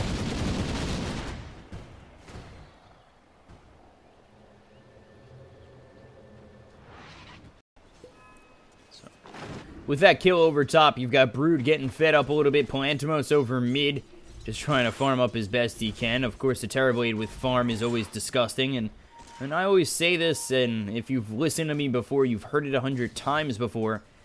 A Terrorblade behind is never always has an opportunity to come back 5, 10, 15,000 net worth down.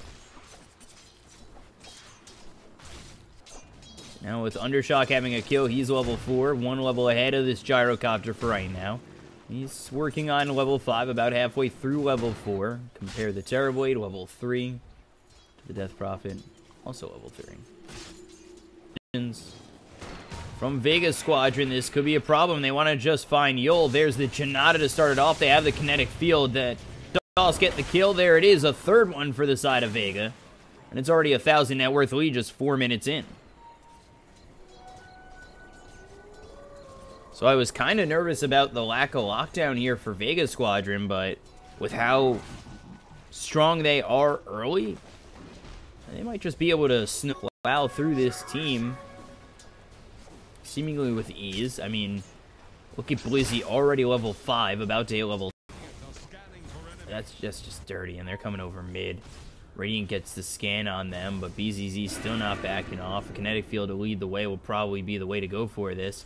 That's exactly what they're going to do. BZZ, Metamorphosis is going to be used. Power aggression, BZZ very low. Thunderstrike comes out. Metamorphosis not going in just yet. Yol coming around, maybe to look for the Bounty Hunter, but at all. Disruptor just getting away.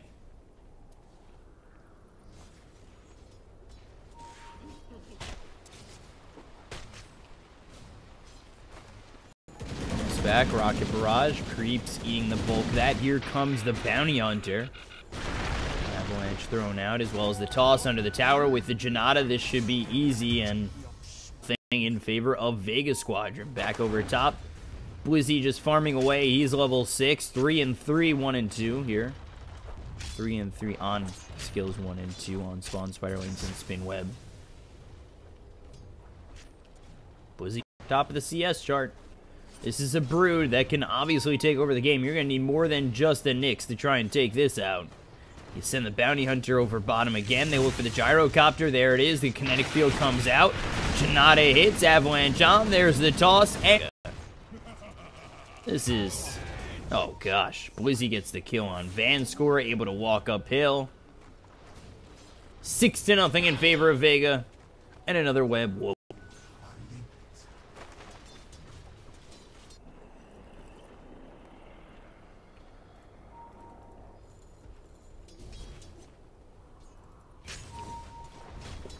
Medallion finished off for Broodmother. No boot, 950 gold. You could just go back and buy boots, but might just finish off the Solar Crest. To be quite honest, here as well as the hook, they'll finally find their first kill on the Bounty Hunter. They're still down 5 kills, still down 2,000 net worth, and over bottom, Undershock are gonna, as well as Sioma, are gonna push back LFT. Got the call down as well as the stun will double their amount of kills here, now to 6-2 in favor of Vega. Still up 2,000 net worth, however. Blizzy just gonna go straight to that mid-down later next. And look at this tower. It's you gotta send somebody over to defend it. Your answer just can't be Yol, because this tower is getting shredded, and it's gonna go down. Nobody rotating for the side of Suicide Team. And no.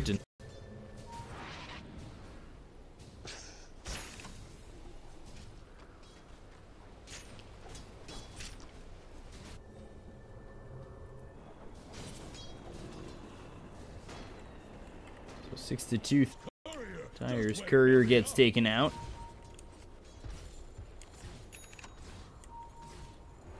And the kill with the Crypt Swarm, but Avalanche toss. Vanscore, one more shot will come in. Undershot gets the kill.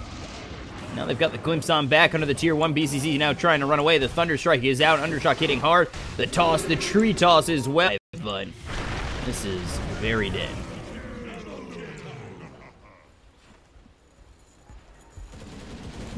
Undershock. Still okay. Blizzy gets into the kinetic field. They look over at Undershock. I don't think they're going to get any of these. They look at this Terrorblade for just a moment. Sioma tossed up, and they'll get another kill on this side of Vega. 11-3.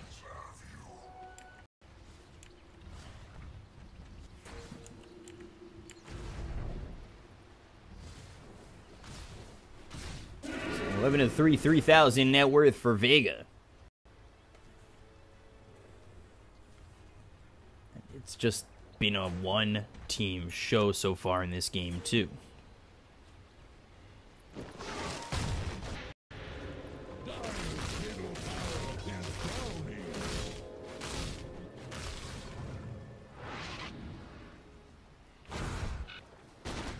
Gyrocopter over bottom. Level 4 is this bounty hunter.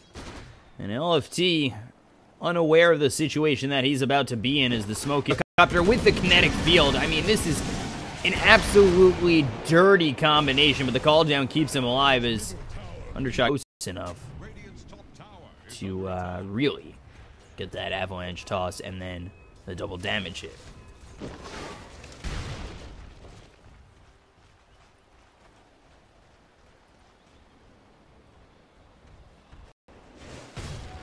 Undershock, double damage, just continuing to push. He's going to go Blink Dagger this time around. Went Silver Edge last time. Take a look. Bounty Hunter, just about level 5, going Spirit Vessel first. Broodmother, already with Desolator ready to go. 10 minutes in, we switch it over to the net worth, and we do see Broodmother top by so much. I mean, wow, okay.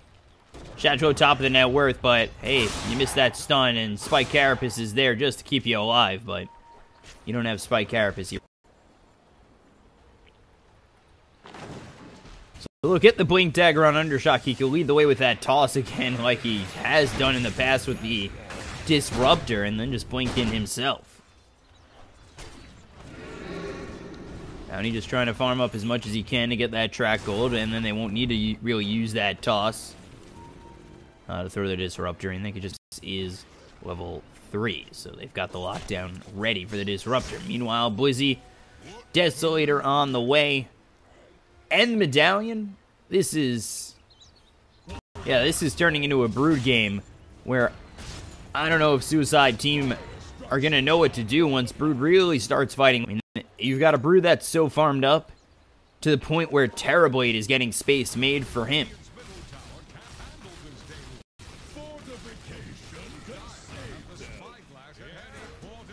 Track comes down on LFT. The homie missile through onto the Tiny. And they always hit because they are homing, but take a look over mid. And maybe for a hook shot with Van Score coming in, but unfortunately not able to find anything. So again, Blizzy just able to disrupt. He's able to continue to farm. Mask of Madness almost finished here for Blizzy. Disgusting. This is a disgusting Brood game. Almost 2,000 net worth above the Gyro and the Death Prophet. Meanwhile, Undershot going for the Blink Dagger, not too far away. Avalanche comes down on LFT. But nobody following that up for right now, and continuing to farm at quite an amazing pace. Compare that to Palantimos, who now has that Dragon Lance.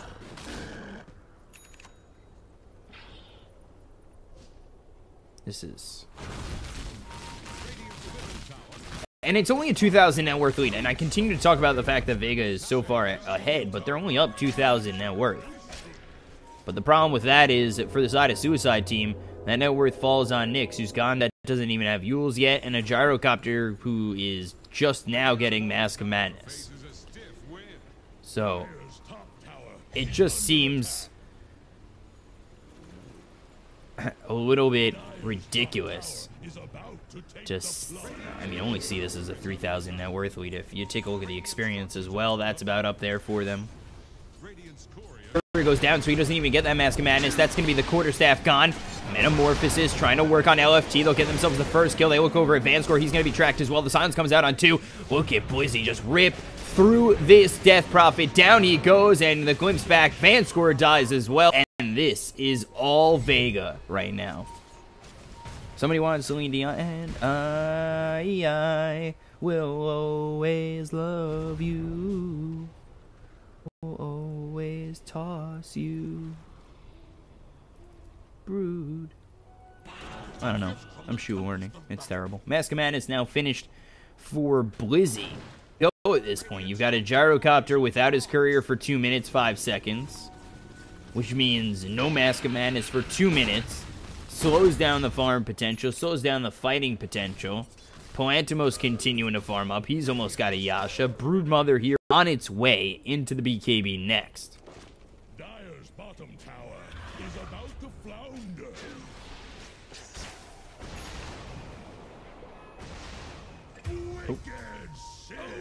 Oh. Okay. Goodbye, y'all. He's got that blink dagger for staff next. And over mid, Blizzy going in. BZZ in a little bit of trouble, but there's the impale. You might have put yourself a little bit too far and played yourself, Blizzy. The hook's gonna miss, and that is what we're looking for. The Vendetta still trying to come in. You've got the spin web, and oh, Shachwell, so close, but now Blizzy's regen quite a bit with the track coming through on the gyro, forced to run away, but he glimpses back into the fight. They've already lost BZZ. You look over at LFT. He hits the deck next. 2 more dead, and there's the blink forward with the track coming out on a Shachwell. They want more. They've got blink up in 6 seconds, just about for Undershock. Yo trying to get away, but in the trees. Is he going to be able to survive? Where are you? Oh, avalanche toss. Down he goes. Side of Vega acting like horror killers. Going into the trees and finding their victim. Throwing him up. Fortunately, there is no machete for either of these teams, so it's not really like a horror movie killing. It's almost a rock monster we're coming at you, but that hasn't been made yet. I haven't really seen that, except for like the same as Tiny. Radiant's bottom tower is under attack. Radiant's bottom tower has rung its last bell. Spirit Vessel finished off here for the bounty. He is level 10, has himself that level 1 in track. Down 8,000. Net worth is the side of Suicide Team. Where do they really go at this point is the question. Antimos right into the Roche pit with Metamorphosis. Coming over to Shacho. He might be able to steal this. But Sentry Ward knows he's there. Might want to let him think that he's close, but he's got that Blink Dagger. They got to be careful. The Aegis is going to go down, but they're not able to pick it up. The Avalanche thrown forward. Spike Carapace used.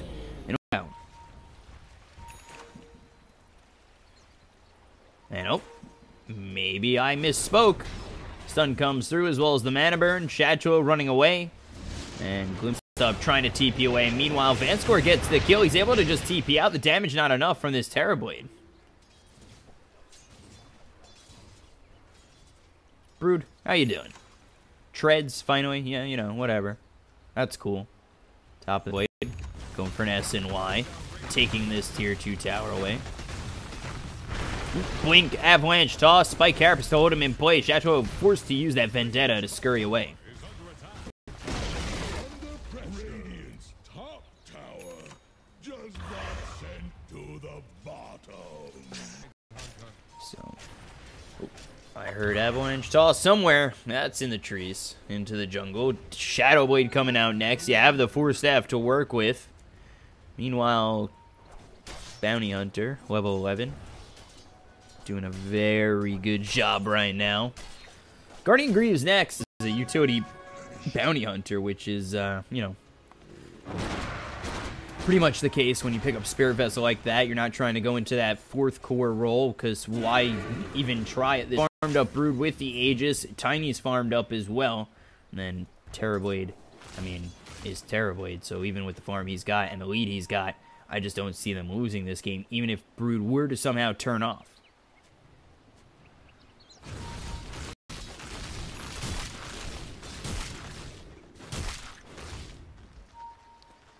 They go to push over this tier 2. Again, nobody here. They know they can't fight into the Aegis. They know they can't fight into the side of Vega Squadron. What do you even do at this point?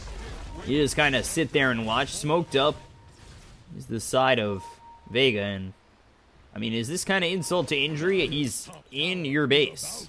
In your base. And nobody's doing anything about it. They're just going to take this tier 3. Nobody rotating over yet for the side of Suicide Team. They'll finally use the Glyph. There's the glimpse back onto the Death Prophet. Homing Missile can... But this is not really stopping anything. You need to be able to get in there and stop these heroes from getting these kills. Ooh, Impale hits onto the Terrorblade. Tossed up and away from his tiny teammate. And Blizzy silenced up. There's the Sunder back to full health. Taking that health away from Sioma. Ulti no longer available. And... Whoa. And Blizzy, you gotta watch out.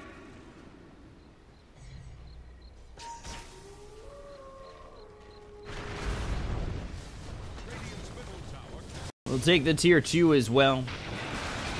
They continue to find their farm. Finally an SNY, and the Mask Command is finished off for T. You can be happy about that. Meanwhile, on BZZ on this Death Prophet just has Yules to work with.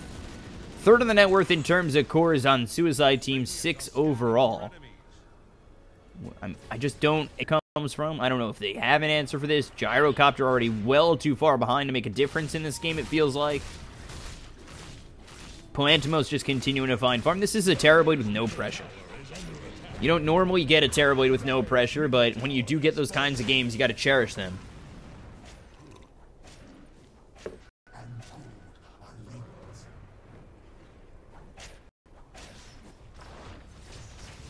Huge lead, level 1 still in track now, level 12 for Bounty Hunter, it's now level 2.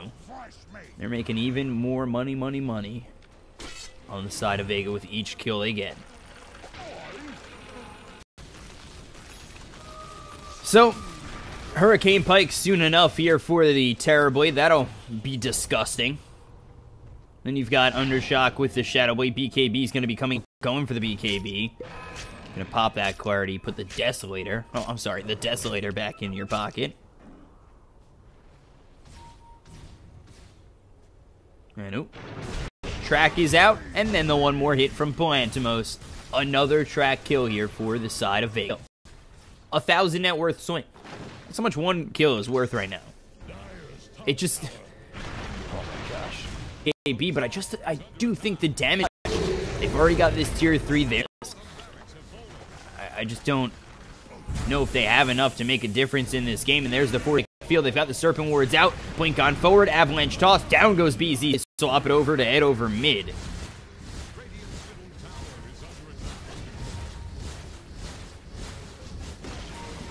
There's the tier 3 going down. They work at this set of racks. Agacho thrown in. And actually a nice hook to kill off Undershock. That's a 9-kill spree.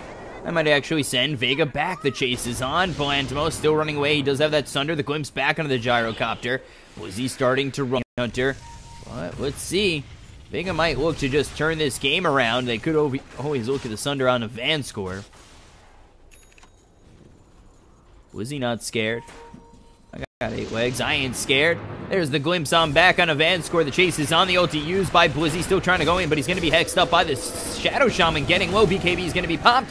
And down goes Van Score, and LFT forced to run away. BZZ just came back alive. I don't exactly know why he won, but we'll try that nonetheless. And there's the Yules to keep you alive a little bit longer. Oh, they get the kill on Terrorblade. He never even ends up using that Sunder.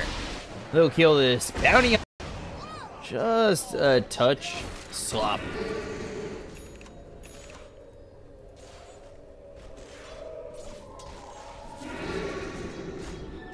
1-7. A lot of gold going their way with those couple of kills.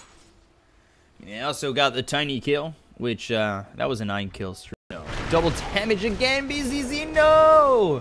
Able to use that Ghost Scepter to stay alive. Now they've brought LFT over. Away is the double damage. Here comes Van Score, and feeding himself is Undershock. Attempting to go after BZZ with the double damage.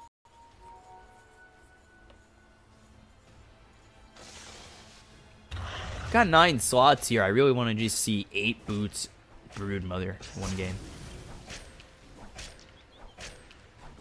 I mean, those feet are delicate, you know? Ooh, Shackles comes out. Shatro hitting away for this. They send Van Score back. They need a hook, but the BKB popped by Blizzy defensively just to try and run away. I think he might have been. Over to the shrine he goes, healing back up, going for the Blink Dagger. Let's take a look. Tiny needs that BKB, and then Terrorblade, he's okay. He's okay. They could go after Brood. That's farm is this non-bothered Terrorblade, because everybody forgets about me, and now I'm going for Scotty, and I've almost finished it. You know?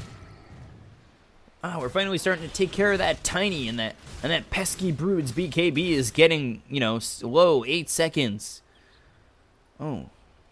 They have a Terrorblade too? Crap. Oh gosh. What do we do? We now have to take care of a Terrorblade that's getting very farmed. Second on the net worth, about to be outpacing the Broodmother, who had been such a nuisance for the early part. Don't have a bottom set of racks. You don't have a mid-tier 3. I'm not saying it's over.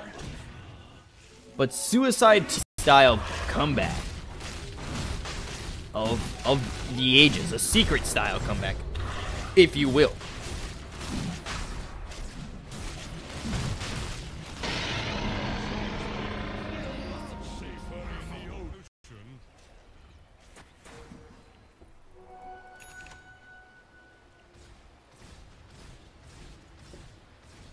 14,000 net worth lead. Still working on the BKB is this Tiny. Why is this Ogre Club? Just a little bit ways away. Let's take a look at the other. Radiant's top shrine is under attack. Yule's Ghost Scepter. A little bit. Gyrocopter at 14,000 net worth. So Gyro's starting to really pick up the pace in terms of farm. And I actually think that LFT might be able to bring back the side of Suicide Team if Vega continue to play as sloppy as they have in the last 5 minutes or so.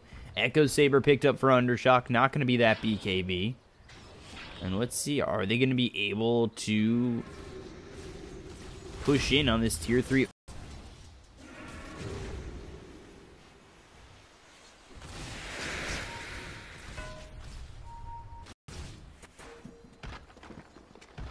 Starting to just posture for now. Threatening.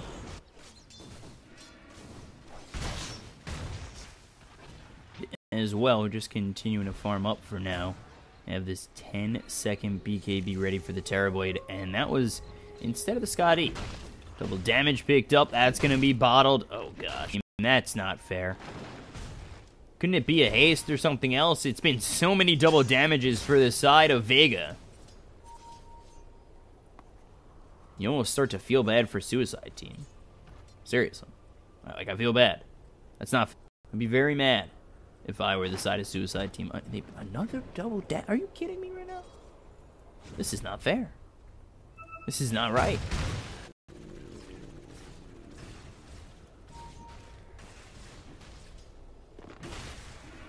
So, 15,000 net worth lead, still just continuing to farm up.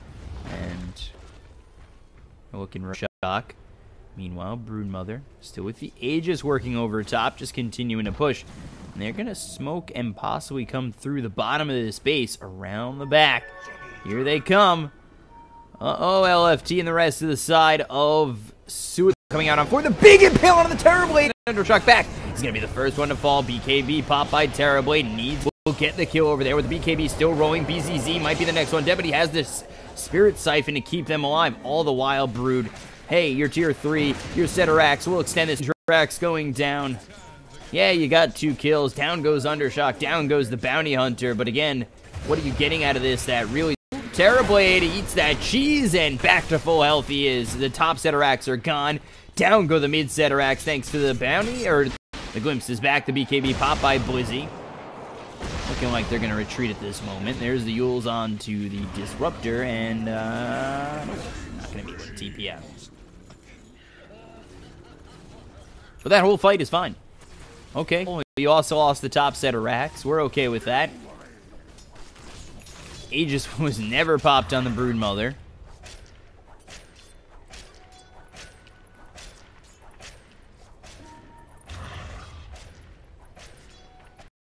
Was he just trying to farm up this Butterfly? And Gyro doing the same. So Plantimos not dying in that last exchange, and now has himself 3,600 gold again, and queued up a Terrorblade at top of the net worth. When your problem the entire time has been the Brood, and all of a sudden Terrorblade is top of the net worth, be afraid. I'm sorry to be so mean, but I feel like even when you're winning fights over bottom, you were top and mid in trouble. It's definitely an issue that they need to try and resolve. Butterfly comes out on Brood and Gyro at the same time.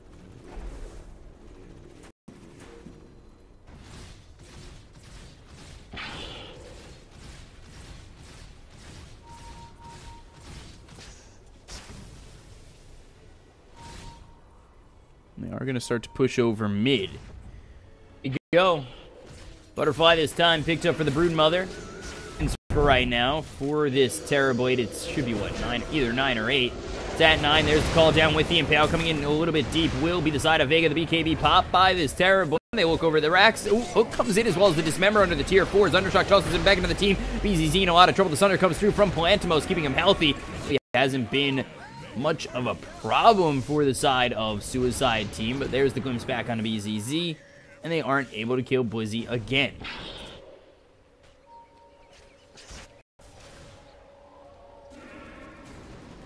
So, it just... Oh, wait, the fight's still raging on. Bounty Hunter forced to run away. There's the homie miss on him. You can't just be there forever, sir. You are invis, but that still continuing to try and run on forward. Buyback there from Bounty Hunter. And, force staff forward. Hex up by BZZ. They're still going in with the Spirit Siphon. Oh, he has Thunder available. There it is. And the BKB pop by over at LFT. The buyback comes in from the Pudge. Oh, grabs his Terrorblade. Might get the kill. Down he goes. And the top net worth Terrorblade feeding himself. But it's all for the greater here for the side of Suicide Team. Let's take a look. They used to stand here. They have like little squiggly lines too. I don't even remember what they look like. One has a circle in it. I think it's this one over here. It's got like that. Yeah, they're not helping. Not helping. You guys look different. Can make everything look a little bit better with a nice, you know, little tree over here. Ooh, Pudge getting low. Undershot gets the kill on a Van score.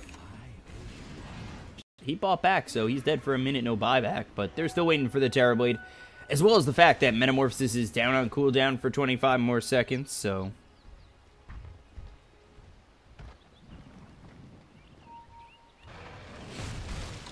Undershock, who's farmed up, but not, you know, he's behind the Gyro and now the Death Prophet, like, it just... He's not really in with the Avalanche Toss and does a lot of big burst damage, but after that, like, he's not really a problem. Although the hooks from Van Score have been quite nice to lock him down. It just... I don't know. Undershock was good in the early parts of this game. He was good early, has kind of been shut down a little bit later. He's not really as effective later. Really the ones you're worried about is Plantimos and I'd almost much either. They're really able to hit Blizzy quite hard, especially with the Hex that's been picked up by the Death Prophet, and that was a good pickup. They're up against Mega Creeps, which is the problem for them right now, and I'd say if they had two sets of racks still standing, down 15,000 net worth, but it's tough when you're up against Mega Creeps.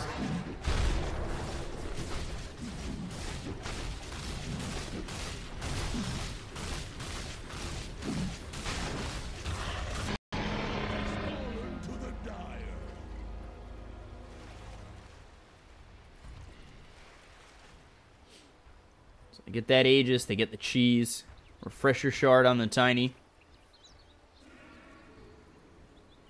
Actually given to Terrorblade for the right reasons. You want Metamorphosis again, as well as the Sunder.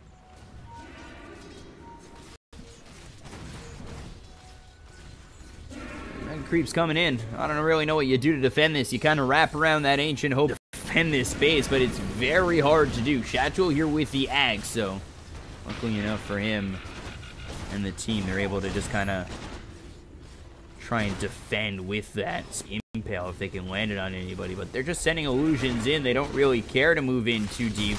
As Plantimos here with the Scotty just continuing to farm up and letting the Mega Creeps really do the work while they wait for Sioma as well as the rest of the team to come on in. They've got Blizzy Cup.